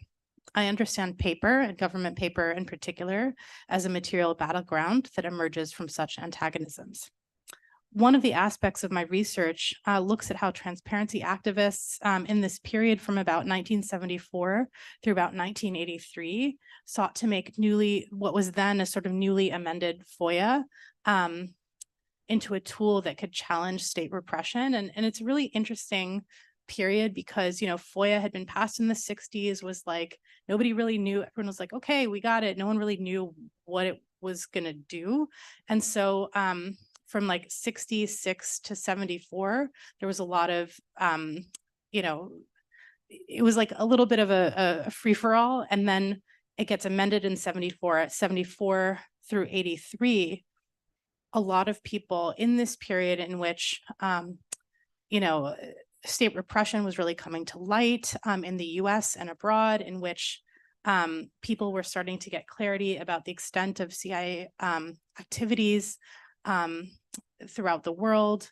FOIA became this really interesting battleground as both relevant to the political struggles that were happening globally, but also became an interesting battleground because it was a fairly new law. And so people were like, this is a tool, let's do something with it. And so I just want to show a few slides. One of the works that I look at in this sort of longer discussion of transparency activism in this period is a film that's kind of like been forgotten now. It's called The Intelligence Network. And it was produced by this organization that does not exist anymore, called the Campaign for Political Rights. It's not like a beautiful film. It's not the most like mind-blowing film or aesthetically interesting. I mean, I've seen it, I have it, a copy of it.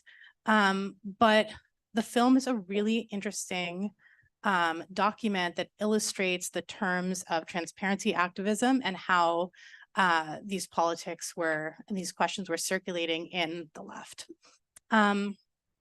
This film, you know, had a really surprising and prolific circulation. What it was intending to do was look at the collaboration between varying intelligence agencies and policing agencies, and had a lot of different, you know, interviews with people who had been surveilled, interviewed the widow of Orlando Letelier, who, you know, was victim of a car bomb in Washington, D.C., who'd been working for the Institute for Policy Studies and was in exile from Chile. So it's quite an interesting document because when you look at the files associated with it, you can see that the film was circulated prolifically. It was screened in schools. It was screened in community centers. It was screened in a lot of anti-police organizing spaces. There was an attempt to screen it at the Leavenworth prison. The warden of the prison said they wouldn't screen it because it was too subversive. But essentially what the organizers from this organization that was doing a lot of anti-intelligence organizing, what they wanted to do with the film was create something that would help people get interested in learning how to FOIA. Okay, so they would screen the film and then they would, you know, pass out pamphlets that said, here you go, this is how you FOIA. There's this new law, newish law. Anyone can do it, right? This is in a period also in which, I mean, you all have a lot of experience with this, but, you know, now FOIA, it's like it's the domain, you know, the lawyers get involved with doing effective FOIAs, access professionals, and there's an element to it that's much more harder to access, I think, for people, even though it shouldn't be that way. There was, in this period, these organizers saw it as a people's tool, okay? And they would use this film to sort of teach people how to request their own files with the goal of looking back at the state, okay? And, you know, the DIY FOIA guides that they would make, I mean, these were also made by many different organizations. There were like a ton of different do-it-yourself FOIA guides that were circulating at the time from many different orgs. This was also its own kind of part, you know, grassroots movement. We can, I think, go on to the next slide. Oh yeah, so you can see some of the, okay. And this is the name of the film, The Intelligence Network. This is like a copy of the graphic that they made that then shows up in this film. Okay, they're trying to sort of map out all of these different relations between different organizations that were sharing intelligence. Okay, you can move on to the next. Yeah, thanks. And this was, you can see some of the flyers from screenings of the film and what folks were trying to do. Okay. Okay, and then just one more slide I want to show you all. And I won't say too much. Oh, and these are some of the DIY FOIA guides This is from an organization called FOIA Inc. And they were started by folks who were working on the Ethel and Julius Rosenberg case, the execution of Ethel and Julius Rosenberg. They learned a lot about how to FOIA in the midst of trying to get documents about the execution of Ethel and Julius Rosenberg. Actually, it was their son, the Mirapals, who were doing a lot of this FOIA work. And they said, okay, well, we understand how FOIA works. Let's, use it to a greater community end. So FOIA Inc. was an organization that was trying to do this work with a lot of different groups. Okay. The last slide I just want to show is this magazine called this issue of Win magazine that was the complete collection of political documents ripped off from the FBI office in Media, Pennsylvania. We now know this was published a year after the break-in in Media, Pennsylvania to the FBI office, which ended up sort of being the catalyst for people learning about COINTELPRO. Okay. Now, the Citizens Commission to investigate the FBI, who had broken into the FBI office, had a hard time getting the actual documents reprinted. There were a few stories that circulated, but they wanted some of the most choice documents to be printed and recirculated. They had a hard time getting this done. So when actually about a year after the break-in, published some of these documents in this magazine. And this is before the NBC reporter who ended up issuing the FOIA to get like the entire, the bigger archive released. This is before that happened. And so what's interesting about this is you can see this is one of these early efforts to make like viewable and make accessible these primary texts of state repression. And you can see in the photograph that's at the bottom here, this is actually an instructional guide on how to read an FBI memo. And so you see, the finger pointing to the card and, circles that sort of indicate how to read things. And I just wanted to bring us back to this idea of radical transparency and think about the labors that go into in present tense and have gone into making the primary texts of state repression available to activists, community members, scholars, and peoples of the world, to sort of think about the dimensions of state violence in these terms. So yeah, thanks. Thank you.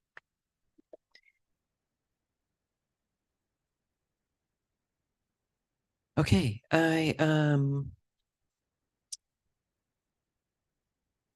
so thinking about how does opacity show up in my work, I want to read a short excerpt from my book, Atoms Never Touch. So I make augmented reality artwork, and people know what that means. That means there's like, yes, you do, great. So that means there's like virtual images like situated in the real world instead of virtual reality where you only see virtual things, right? Yes, so I make virtual reality, augmented reality artwork. It's in the App Store. So like Oceanic Portal was the most recent one that we released this summer with the Leslie Lohman Museum in New York. And so in this book, I'm going to read an excerpt from chapter 3. In chapter 1, we meet one of the main characters. Her name is Cora. She's a Latina trans woman, and we learn that she has this imaginary technology called aug lenses, or like augmented reality sort of implants, contact lenses implanted. And she, like I said, is trying to do this hack where she's going on an airplane to break into a police database, which is actually based on a real police database, the LEAP system, the law enforcement, I forget what the E is. But in the book, I changed the E to an A. So it's called Law Enforcement Activity Portal.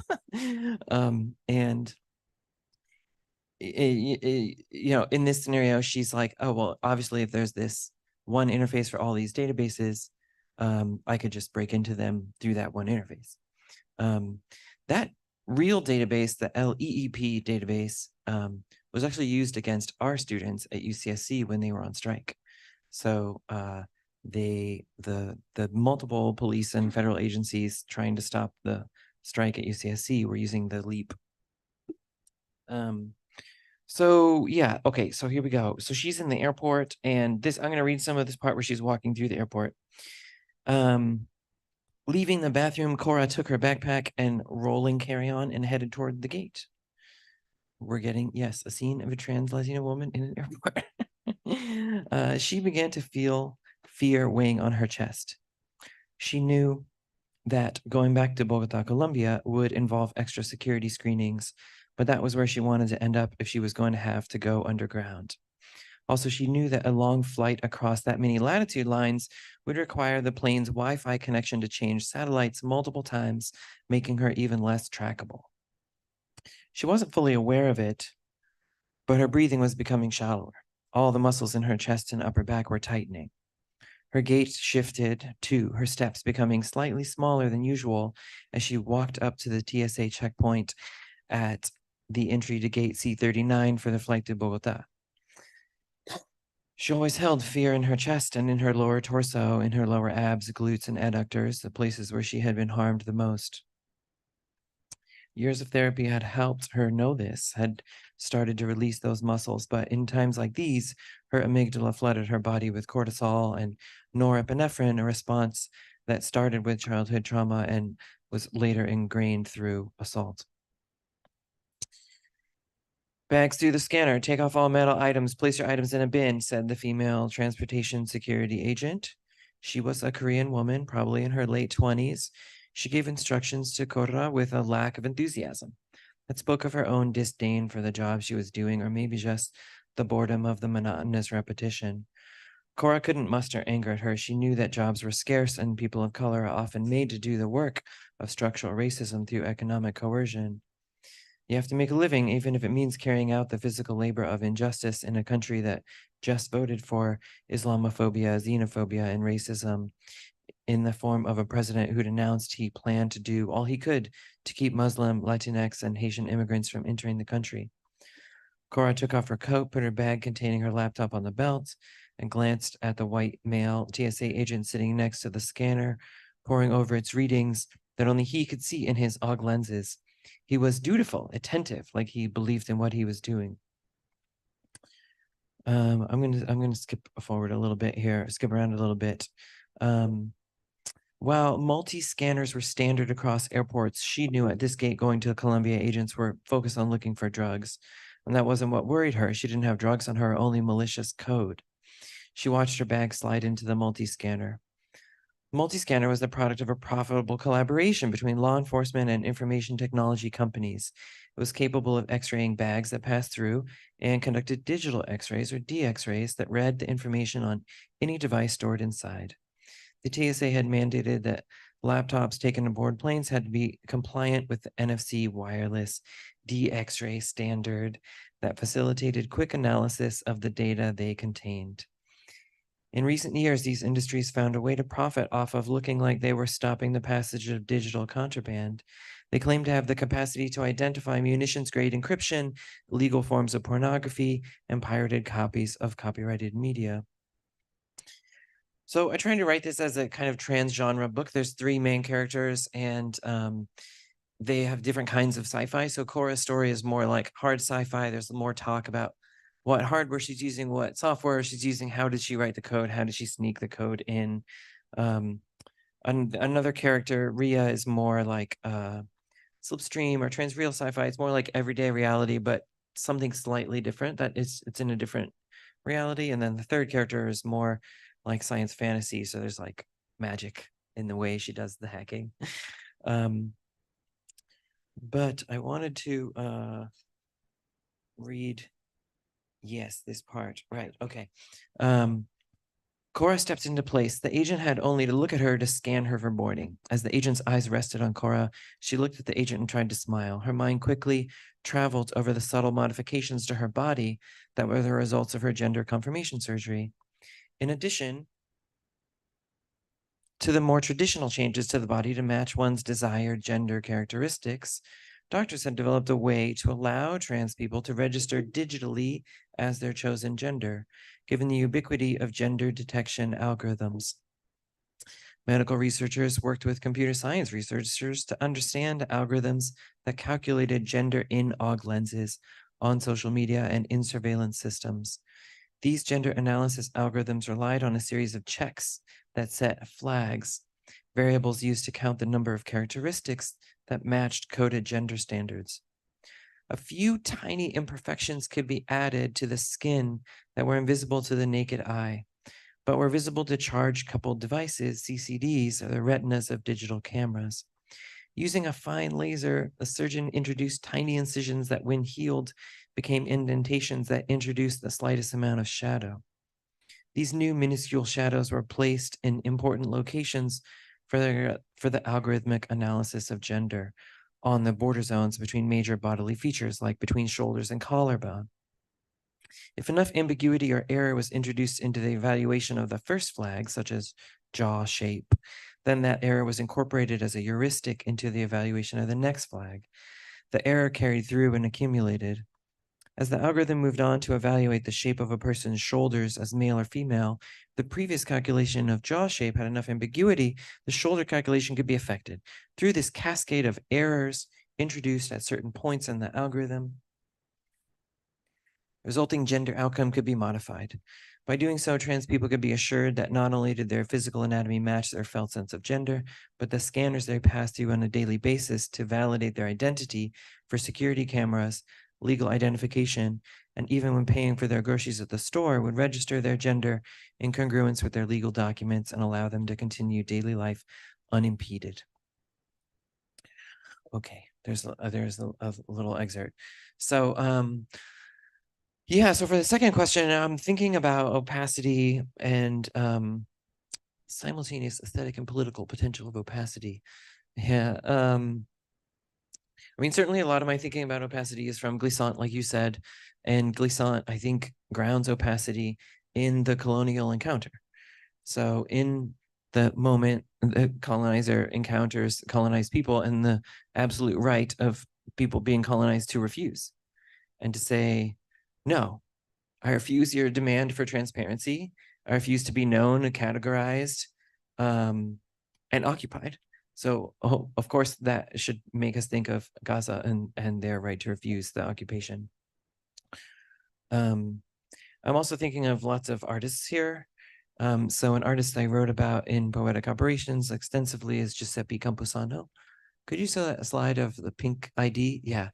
So Giuseppe was a travesti artist, and she made a number of artworks using forgery.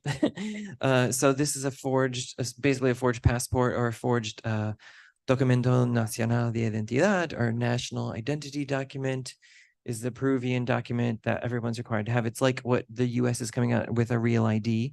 It's like a driver's license passport combo. So she made a holographic version of this so that when you look at it from different angles, you would see different pictures of her and different genders, and the sex marker would change from T to M. And, you know, she was thinking about the rejection of even a unitary identity and the power of travesti to change genders at will. But also with this work, I'm thinking about artists like Zach Blass. Zach Blass made an amazing set of works called the Facial Weaponization Suite a long time, like 2010 or something, in response to actual studies the University of Washington was doing to use AI and computer vision algorithms to detect homosexuals. So he made a series of masks that would counter that detection. Other artists working on this kind of anti-surveillance technology that, you know, I'm writing a speculative version of here, but I think of Adam Harvey. I wrote about his project Stealthware, or CV Dazzle was like a set of ways you could do makeup to defeat computer vision algorithms, which are so ubiquitous now, right? In places like the US and Canada, so ubiquitous. Anytime somebody's pointing a cell phone anywhere, or even a camera, a lot of regular digital cameras have facial recognition algorithms in them, right? When they're drawing a box around your face. And those are also related to gender recognition algorithms. On my way here, maybe on your way here, I went through Delta, where they did not ask me to show my passport or my boarding pass, just to stand my face in front of the camera, give them my biometric data, and see if it matched my whatever was on their records. And lastly, Menta, Mentahhh, I don't have a slide of, is another really awesome drag artist making like anti-surveillance drag. And they do workshops with people where they just like sit in front of a computer with these algorithms running and like coming up with drag makeup that defeats the algorithms. I'll stop there. Thanks.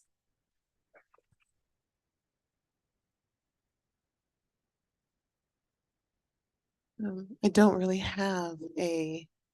have a good answer to this question, but I can say I'm participating in a performative opacity in my professional work. So, Balbier asked me when my book is coming out. When is your book coming out, Kimberly? What book? Well, This, you have to sell it, like you have to be like, what book? And then confuse the other. So I spent a lot of time because you know, it's partially the work with the dark room and it's partially my own work, but I spent a lot of time noticing that any productivity on my part gives some people the sads. So in order to evade that kind of exchange, I basically, this is the first time I'm acknowledging I wrote that book, like in a public forum. So somebody kind of outed it on Twitter and I ignored it, just ignored it because I was like, I'm not prepared to have this conversation right now. And when I am prepared, I guess I'll do it. But usually that's the answer to the question. Evading capture, for me, there's an assumed hyper availability that is I can't prove it. I'm not a scientist, but if I say something like, as I have in the past, oh, I'm working on a book, I'm trying to finish this manuscript, a series of people will find 862 things that they need immediately.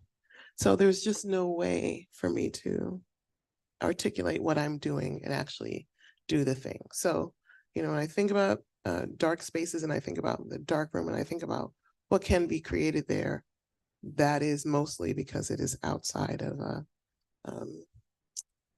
an available visibility that does not allow you to do the work that you are there to do. So it's not so much political, it's not so much juridical, it's much more personal for me, but you know, my writing is myself. So I feel like I have to protect it like you would something precious that someone else is either disinterested in or looking to interfere with in some way. And this has been, once I stopped talking about anything that was in process, then it was much easier for me to do that work and to not have whatever version of weirdness that comes out of people. Again, I'm in academia, and yet people who are also in academia, who are also doing similar work, are genuinely surprised I'm doing work. So that part feels much more necessary to say less about. And that's it.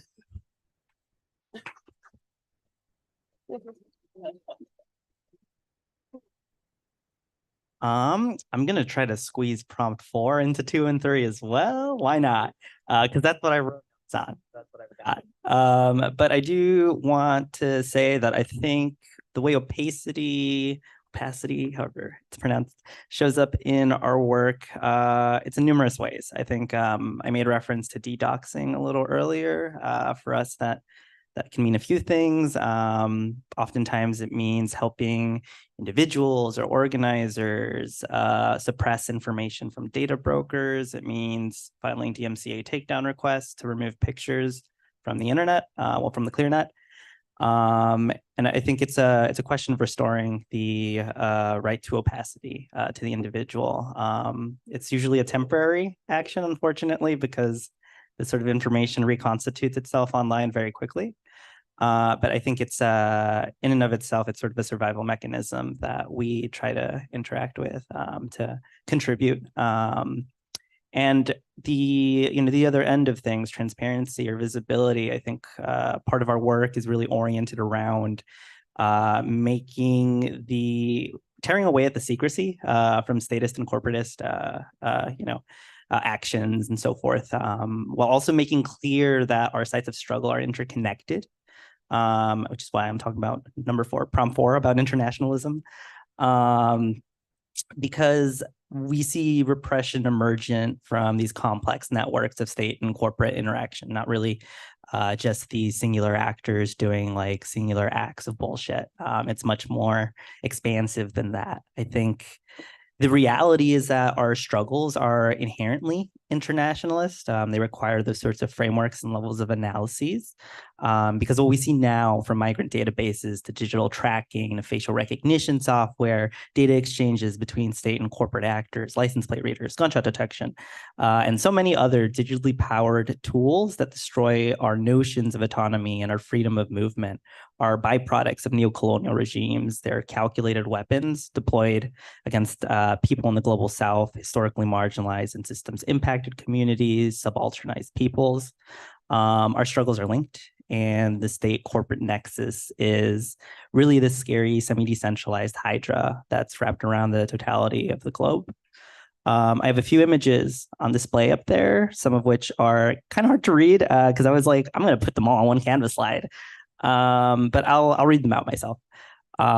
So the first 3 on the top are a subset of images from a post we put on our Instagram this morning. In it, we approach an internationalist outlook with respect to carceral surveillance practices in our own local site of struggle. So some years back, my org, Lucy Parsons Labs, conducted research with Jewish Voice for Peace. And we did most of this research using public records requests. So I think we liberated hundreds of documents, maybe thousands. If folks are interested in that, we have them on a Dropbox somewhere, and I can share the link after this. And we were looking at the relationship between US police and IDF tactics, how they sort of spread, how they get developed across multiple agencies, and how they sort of embed themselves into our own local sites of struggle. So organizations like the Anti-Defamation League, police departments, and police foundations frequently facilitate cross-training, both in Turtle Island and the state of Israel. The second image from the top, you can see a bio from our former police superintendent, Eddie Johnson.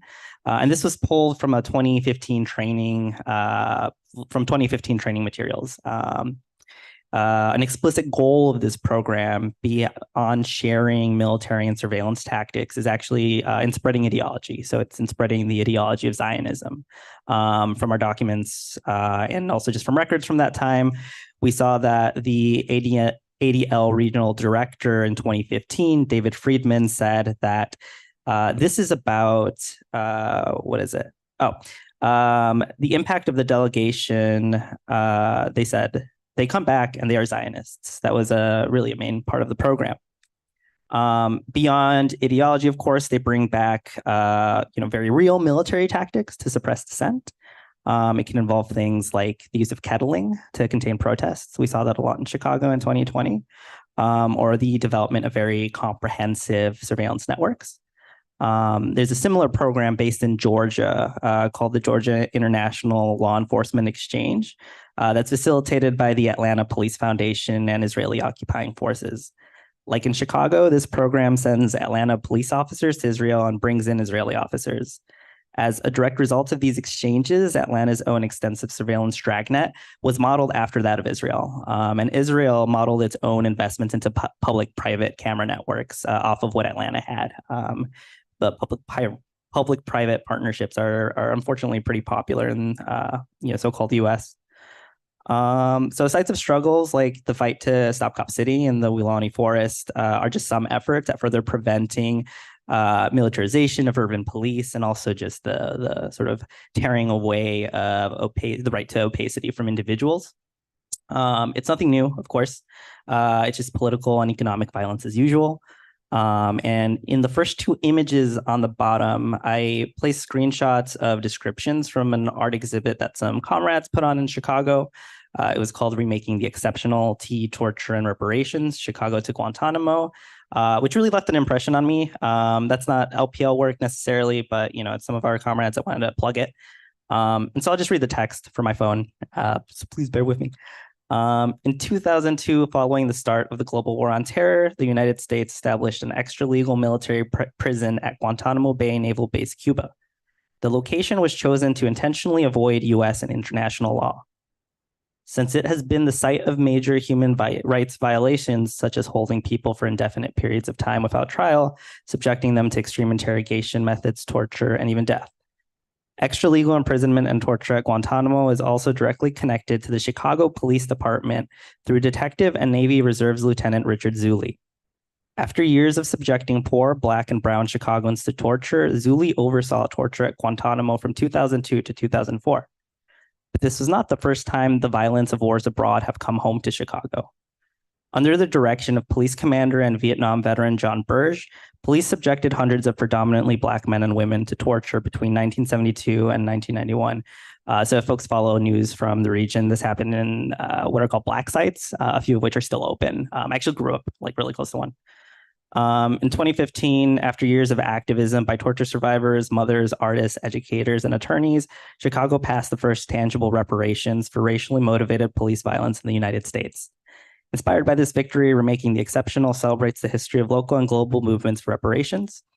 And then the second image, the one in the middle down there, was, I think, a nice little review. So what the reviewer had to say was, "This was unfortunately the show we needed in 2022 to mark the 20th anniversary of the opening of the U.S. government's extra-legal military prison at its naval base in Cuba. Connecting the human rights abuses of Gitmo with those committed closer to home at the hands of the Chicago Police Department, Remaking the Exceptional managed to be enraging, heartbreaking, and replete with the humanity of creative resistance. The show filled the entirety of the DePaul Art Museum and included the work of some 24 individuals and collectives, among them inmates at an Illinois Supermax facility and Gitmo detainees past and present. Dorothy Burge, Culture of Textile Portraits of CPD Victims, the Invisible Institute, whose interactive map concretely linked torture techniques employed by the police to those used in overseas wars, and Tea Project, an endeavor of Amber Ginsberg and Aaron Hughes, who also co-curated the exhibition. The art here was documentary, conceptual, legalistic, therapeutic, representational, memorializing, and visionary. It was whatever it needed to be, and much of it, like the struggle for justice, is ongoing."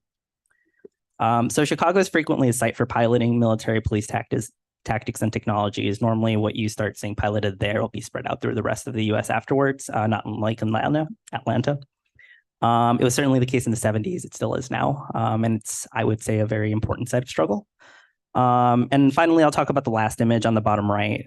This is an archived image for a product called ShotSpotter, which we've been critiquing us in LPL, the broader movement space, both in Chicago and across the US. It's a gunshot, it alleges to be a gunshot detection system. And, that's very arguable. The image is from, I think, like 2005, might be 2006. It's from the Web Archive. While the company has undergone numerous PR changes, from rebranding to Sound Thinking recently, following a lot of our campaigning, and changing its rhetoric from being, again, a gunshot detection tool to now like a service for first responders, it was once also marketed as a military tool, which you can see there. The description, if you can't read it, says that this tool, can be used as soldier-worn, vehicle-mounted, and fixed installations. So I think it's important to understand that the reality of these sorts of developing surveillance states, they're interconnected, they're global. These sorts of struggles aren't just localized; they're really just part of a broader and much more extensive network. And in terms of folks I think about, think with, think around. I'm quite in favor of building various forms of dual power. So having non-state, non-corporate infrastructure that's led by people and communities, and modeling those sorts of tactics from various successful resistances and autonomous projects, from like Zapatistas to, Rojava and so forth. There's a phrase a Zapatistas like to use called caminando preguntando, or walking with questions. And I think that that's something that we should think about more often. You know, we maybe spend a little bit too much time idealizing Atilos when we really should just be doing things. Yeah, that's what I've got. I can name drop people, but like, how am I gonna do that? Yeah, here you go, Sarah. ShotSpotter, if you don't know, is Shazam for gunshots. Okay, so I don't actually know what prompt this falls under, but I just have some thoughts that have come up as I both went through the zine and I've been listening to folks talking. I think there's at least 3 different kinds of opacity that we're talking about, and they all require a different kind of analysis. So there's this like a forgetting, so like an opaque endowment or an existential opacity. It's like the existential opacity of pidgin languages, or people who forget, like I've forgotten parts of my mother tongue, right? But I have like this weird hybrid language that I talk to my parents with. Or like I use Instapot to make curry because I could never figure out how to close a pressure cooker, right? Like, so that's like just existential opacity. Then there's misrecognition, right? And it's the opacity of recognition. And it's what happens because of the tremendous hubris of Euro-modern thought, right? And the way in which sometimes people will ask me if I'm from India, and I'll say, sure, I don't care, right? Because sometimes like the apparatus, the tremendous apparatus of Euro-modern scientific thought thinks that it knows everything, but it just doesn't, right? And so there's misrecognition. And then there's clandestine or deliberate opacity, and this is like encryption, and it's the stuff that Ale and the folks at LPL skill us to do, right? Or this is blocking up at protests or direct action, so you are not identified. So there's this mythology that's propagated by the vanguards of techno-liberalism that there is a tension between inclusion and capture, right? And it is I think it's like typified in like the utterly politically bankrupt demand or statement or notion that like the facial recognition technology doesn't recognize me, but also the facial recognition technology is bad, right? And I think that part of that, like once that mythology is perpetrated, that there is this tension, it results in a way in which we all become operationalized in terms of our resistance strategies, right? So first of all, there's this consumptive relationship towards techniques of deliberate opacity, right? So like masks and protests become museum pieces, right? Art academics write about, I'm sorry, I know I'm in a room full of academics. If academics write about it, you know that's what it is, right? It becomes like fetishized as like a practice or a technique that it somehow holds the keys to liberation. And then also there's this mandate and urgency around understanding the mechanics or the mechanisms or the limits of compute system, right? Like mocking the misrecognitions and pursuing the misrecognition as if identification of misrecognition is sufficiently political. And at the end of the day, all of us having done this, chasing our tails for 10 years are still on computers. Nobody is cutting wires and shooting internet boxes, right? And I think that's fascinating. Because one of the things that, like I said, I really insist on is that you have to say what you're fighting. Name the perpetrator, name the condition of violence, right? Otherwise, there is no coherency to the political strategy. So naming the categories of violence and naming the perpetrators means that we recognize that there actually is not a tension with deliberate opacity and liberal inclusion, because liberal imperialism has always been a target of anti-colonial struggle, right? Liberal imperialism is a vehicle of colonialism.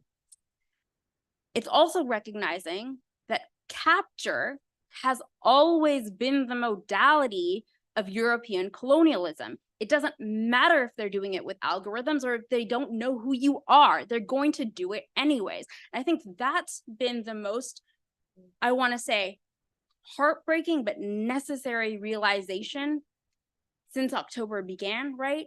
Is that since 1452, the project of colonial extermination has not changed. The program literally has not changed. It's the same, it's expropriation, it's indigenous dispossession, and it is ultimately genocide. And it's the same thing. And we're just all watching it on Instagram and TikTok now, right? And it doesn't matter how that project is technically mediated, right? At the end of the day, empire is still going to try to capture. And that is the target of intervention, right? That is what we are in struggle against. An end to European colonization, which for 571 years, I did that on my calculator, 571 years, right, has scarred the globe and created the conditions that we see now in the Congo, in Tigray, in Sudan, and in Gaza, right?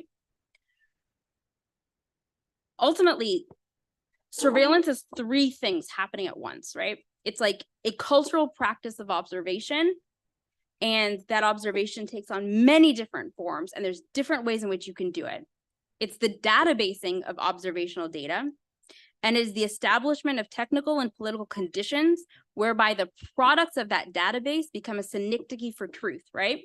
You're manufacturing the depth and breadth conditions of knowledge such that the probabilistic outputs of large language models can be operationalized at truth. So deliberate opacity requires consideration and tactical intervention, all three of these levels at the same time, right?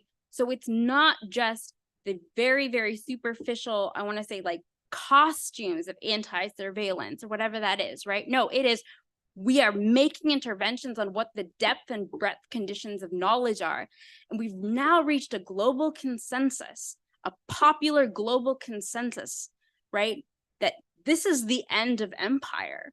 We will not tolerate it, right? Gaza and Palestine is one of the last vestiges of the European colonial project, and we will not tolerate it, right? Doesn't matter what Joe Biden says, we will not tolerate it. And I think it's really, really important to retain that kind of clarity in face of opacity. Oh, that's so neat.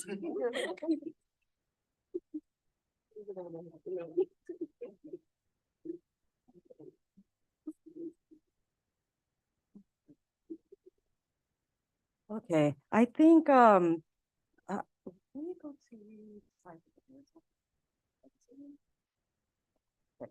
Okay, I am going to maybe share a bit about something me and a colleague, Joe O'Brien, are working about. We are creating or proposing a definition and redefinition of art as companions in study and struggle.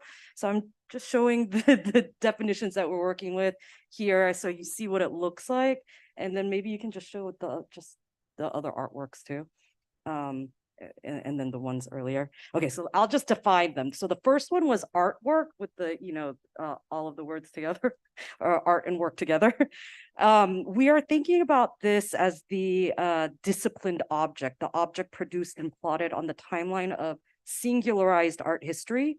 And this is the art object that can be activated as what Ariella Azule calls the unruly object.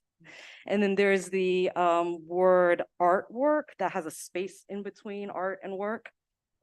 Here, Joe and I are emphasizing work as a verb. We're referring to the infrastructural and labor conditions of artistic production. And then finally, there's the artwork with a underscore in between the words art and work. And there we are emphasizing the underscore, which articulates, brings together, and makes space for the energy of art. And this is energy that escapes order, consistency, and legibility. And that underscore, therefore, articulates what can't be transparent. Energy that redefines art history as art presence.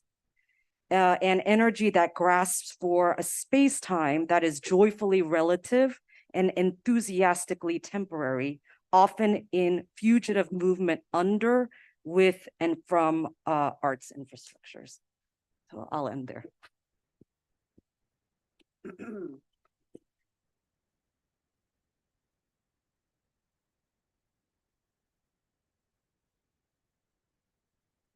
All right, so I want to sort of thank these brilliant people for the very kind of like unique and specific and also like collective energy they've brought, the kinds of thinking and reorienting. And I don't know, I'm gonna sit with so much of this for so long and watch the recording a million times over and take prolific notes. But I wanted to sort of note that at this time it's 5:30. And so we're gonna do 3 things at once.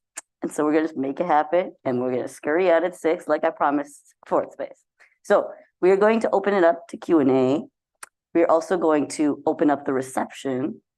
And then we are also going to open up whiteboard to this 5th prompt that I wanted to open up for folks to contribute to with Post-its. The 5th prompt being, sorry, bear with me, going through every single slide possible.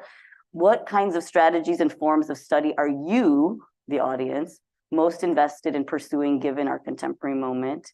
How do we imagine futures creative, intellectual, political, and material that run counter to our, I rewrote this question for the whiteboard, but the counter to our given inherited structures of ongoing global fascisms, interlocking and ongoing colonialisms, climate catastrophe, and the afterlives of slavery. And then I also have this adjacent question on these. There's 2 whiteboards. One that's also literally just more practical ways of approaching what the lab will do from here on out. I'd love to just have folks contribute, and as much as you can. There's as many colored Post-its, just like go crazy. Some Sharpies. So again, 3 things at once: Q&A, reception, whiteboard. Let's do this. All right, so I'm gonna open up to Q&A and take questions now from folks, and we will try to wrap it up in an efficient way, but also to honor all of the questions that may have come up. So let's open it up. And feel free to get up, get food, get drink if there's drink still.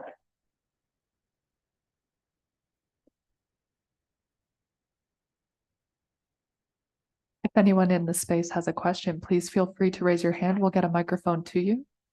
And the same goes for those who are on Zoom. If you want to raise your hand, activate the chat, or turn on your camera, we'll be sure to hear from you.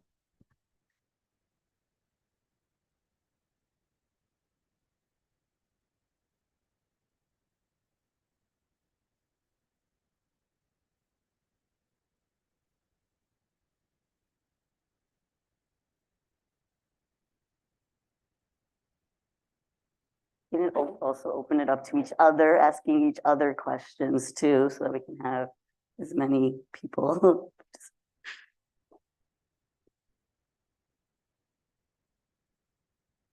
Oh, no.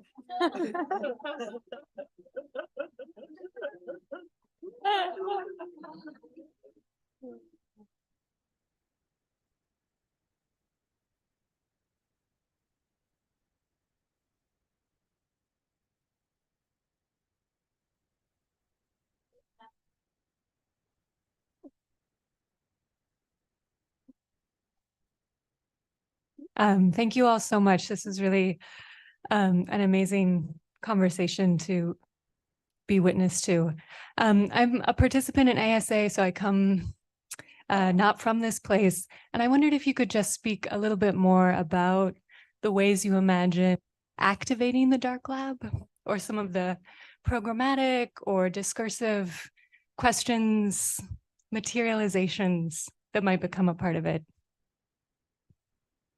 Thank you for your question. So Dark Opacities Lab will, the idea, people are like, so what is it? What are you going to do? And I'm like, exactly, that is the question. I too am figuring it all out. Like I have all of these lofty plans. I'm totally in the spirit of transparency. I am someone I want to figure it out with others. I want this to be a space in which I invite other people in to literally like strategize with me. What do you want to see on this campus? But also as a public facing, as also hopefully something that grows to, try to actually interface and interact with networks globally, hopefully, right? Like that is the intention, that we are able to sort of, have a robust website for all of the digital things we want to do, but also to like be a zine making space. Like Jenny and Eloisa, I want them to come do a workshop with us in winter and like teach us how to make zines together, like, and let's create together. It's also a study room, it's a reading room. So we have these sort of three different dimensions is what I'm calling them. There's dark study / studio, which is the reading room and the art making space. There's also Dark Continuum is the digital platform and website. And then we're going to have sort of minor scale exhibitions at some point, way down the line. And so I say this with, a couple of thematics in mind. I was just telling Sue last night, I was like, I'm going to do a theme on Nuzzer. We're going to talk about the evil eye. Let's like do something to really consider like what it means to actually think of like this form of what Nuzzer is, what we can do to think through sort of Muslim abolitionist thought, where there is a lot to sort of sit with and bridge with. There's going to be a theme. One is fashion as armor, which is an essay I wrote for the Fashion and Race database, but it's something to think about. I think of Misha's work. I wrote about Misha's work for the essay, with Unstoppable and the work that you did with like Patrice Cullors and Eddie Betts and Chris Head. And so there's so much that's inspired by so many different people, so many artists, thinkers, organizers. Like these are the people also I hope to just continue to be in conversation with. And this is an invitation today for folks here to also like, come to the lab. It's not very big, it's pre-renovation, but like literally it's open. It's an open invitation. And so I hope that, we'll be in communication about events public, but also private. It's the opacities. So we will want to do things like reading groups, works in progress, especially with students. I want to sort of workshop people's work, but it is something I'm like, let's figure it out together. But also like, I do have some plans. So that's a long-winded answer to your question. Hi, everyone. My name is Neela Farkader, and I really want to thank everyone who worked to put this event together, and especially the speakers today. I arrived here really depleted, and I feel at least a little bit restored, which means a lot in this moment. So my question is perhaps twofold, and folks can take it up how they like. On the one hand, I'm really curious how folks who are primarily working in community organizing and activist spaces see their relation to the academy and what goals, desires, or demands you have for folks who are primarily rooted in that space of like what those folks ought to make available. And at the same time, I'm curious like what you would want to remain opaque to them, like intentionally opaque and not have the university involved in that way. And then I'm curious for folks who are like more rooted in the academic context, how have you like liberated your relation to that space, however ephemeral, to do work in community that evades the capture of your university and things like, put this on my annual review for like community engagement. Thanks so much.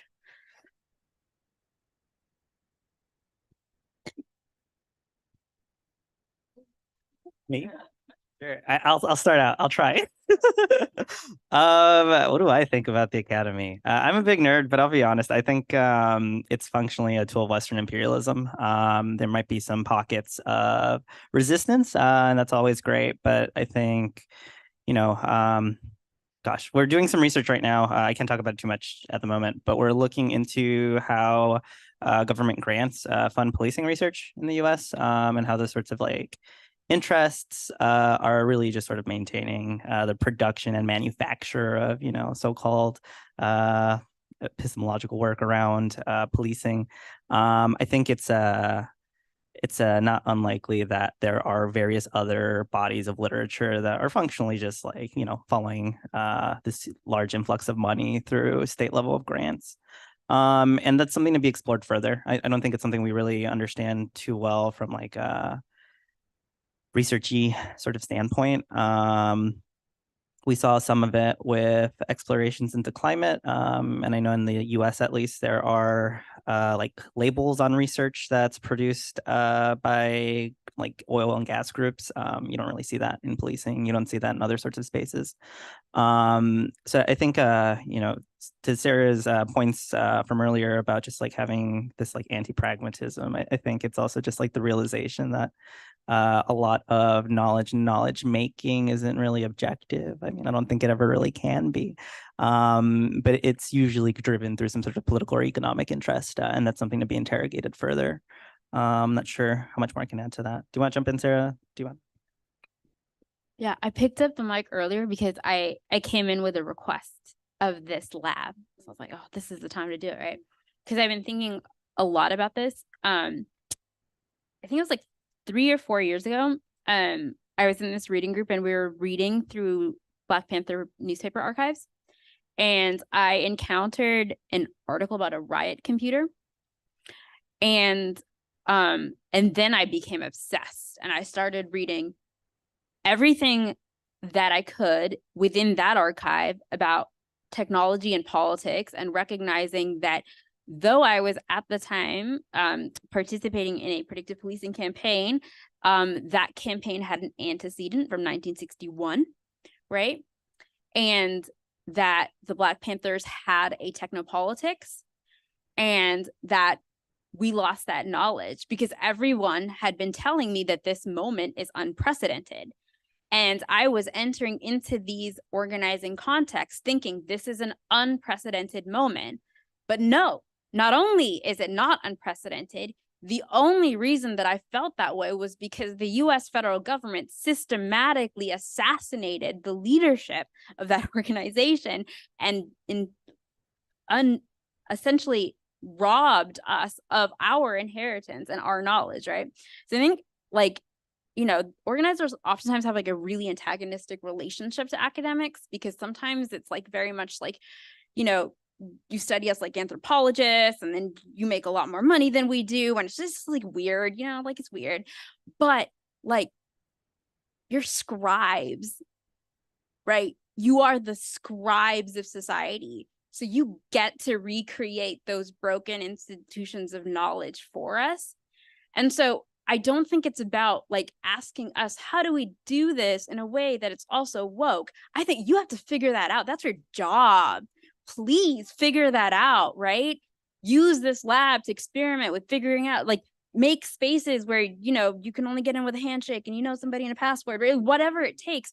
Because the thing is, like, it's not only your job, like you're doing it from the heart of like empire, right? Like this is where the theft of knowledge this is a university. I don't know what this is. Sorry, where are we?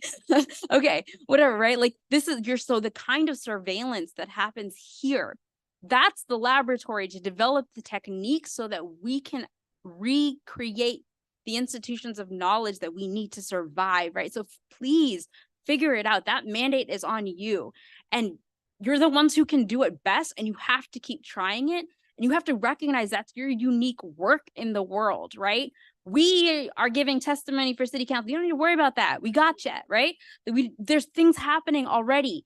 There's other people doing the direct action. But as the scribes of our society, it's your job to figure that out and to give us back our universities after they fucking bomb them.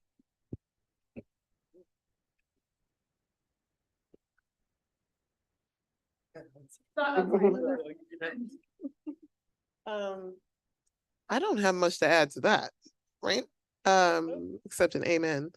And also to say that the thing that we can do from where we are as academics, as marginalized academics, is use those margins.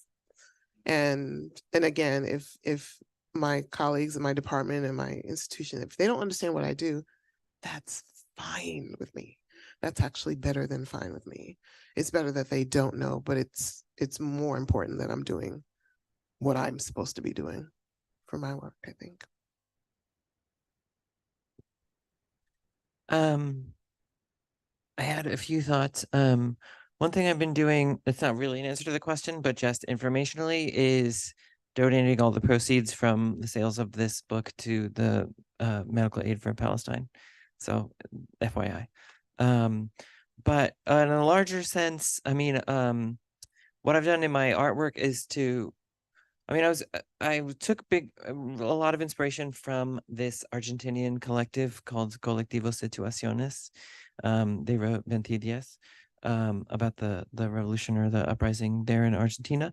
And I mean, what they talked about in their book was like, you know, as scholars, they didn't want to be studying social movements, but being in social movement, working with social movements, organizing, going to meetings, going to protests, and going to fucking City Hall, doing all those things, and talking to people in the movement about like, what can my scholarship do that's useful? What can I possibly write that might help? So that's the thing I've tried to do, work with community organizations, do workshops, and actually listen. So when I worked on local safety networks using different technologies, you know, when I went into workshops and people were like, that's cool, but it's too fucking expensive and I'm never going to use it. Then I changed course and changed the direction of the research and changed, you know, even the direction of the workshop on the fly. Another thing that has been important for me is to be part of building the critical race and ethnic studies department at UCSC.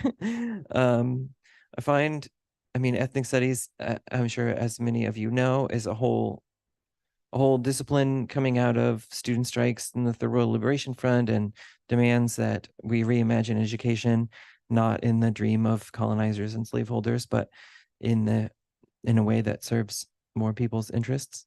Not that that's like a total solution, but I mean, I've been in a lot of other departments and it is really night and day. I'm currently in more than one department. One department has literally not said a word about Palestine. Literally in 3 weeks. I don't know if everyone's fucking afraid or what, but even when I have raised the issue, people don't even respond. Whereas in the critical race and ethnic studies department, it's like all we're talking about. They organize a whole symposium. We organize an emergency teaching. I mean, really different spaces, and putting out public statements or whatever. Yeah, so that's been important for me. And I had to really fight the university to be part of critical race and ethnic studies. I was hired in a game studies program to like teach students to make products. And I had to really fight for years to get out and get into Crest. Yeah, still fighting.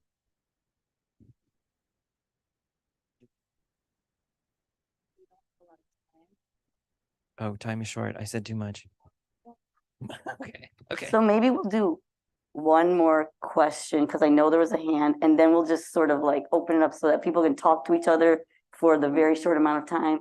And yes, so we'll take one more question. We actually had a question on the Zoom. So I was wondering if I could go ahead and read that out for you. It comes from Dominique, and she says, thank you so much for your work and your thoughtful discussions. I have a question about your experiences in academia and the art world. How do you see these spaces changing, if at all, to make space for decolonial work? Is this possible? What would be your hopes, dreams, fantasies? Can these institutions continue?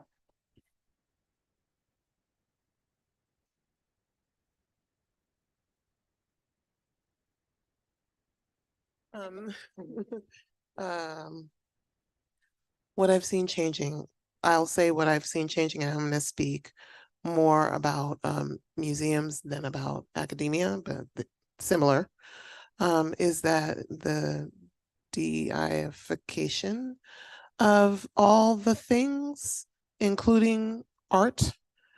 That means that more curators of color, more art purchases-ish, but no real intention behind it. Therefore, it doesn't move the needle, and it does not do much. But I will say also, you know, I'll go to the museum, and people who know me know I will go to a museum and I'll start acting up in the museum. I'm still going. But I'm much more interested in these kind of spontaneous spaces where art is created and or displayed and or exchanged, and it has nothing to do with a museum or a gallery or anything official. So if there's a change, I see more of that, and that I am invested in. We all know academia is not going to change. Statistics still look like the statistics look, and they look like that on purpose. So even when they hire more people, it's for more nefarious reasons. So we can't depend on that to be I say that as somebody who's still in here, still in there. That's not going to change, but we can create enclaves and or little think labs that do the kind of work that we're invested in doing. That's still possible. Just briefly, folks should head to get food also while we're responding to this last question. Just because we need to eat as much as possible. You can get the food out. Thank you. Okay. I can add something just so that those slides, you put up the slide before. Could you put up Rehab's slides? I just wanted to, in this space, uplift Palestinian artists and poets. So Rehab Nazal, yes, that one actually was here, I think 8 months ago. The video on YouTube is from 8 months ago. Was here at Fourth Space. And she has an amazing project called Canada Park.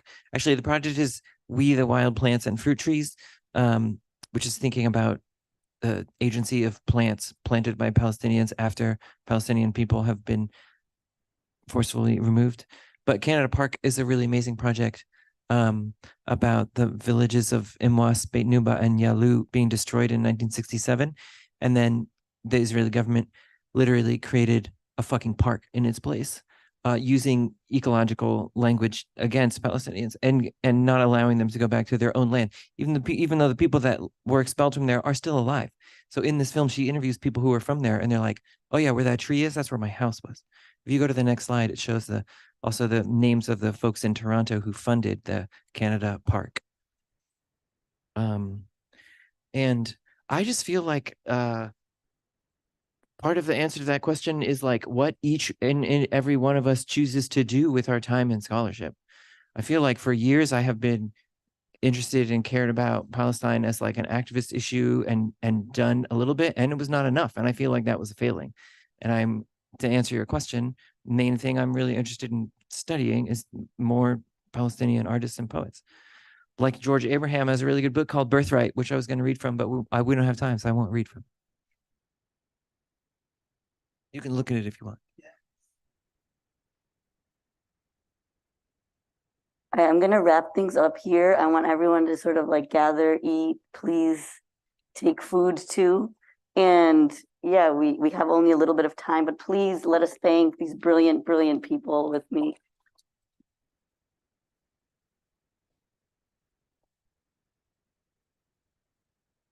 Thank you all for being here. Please eat.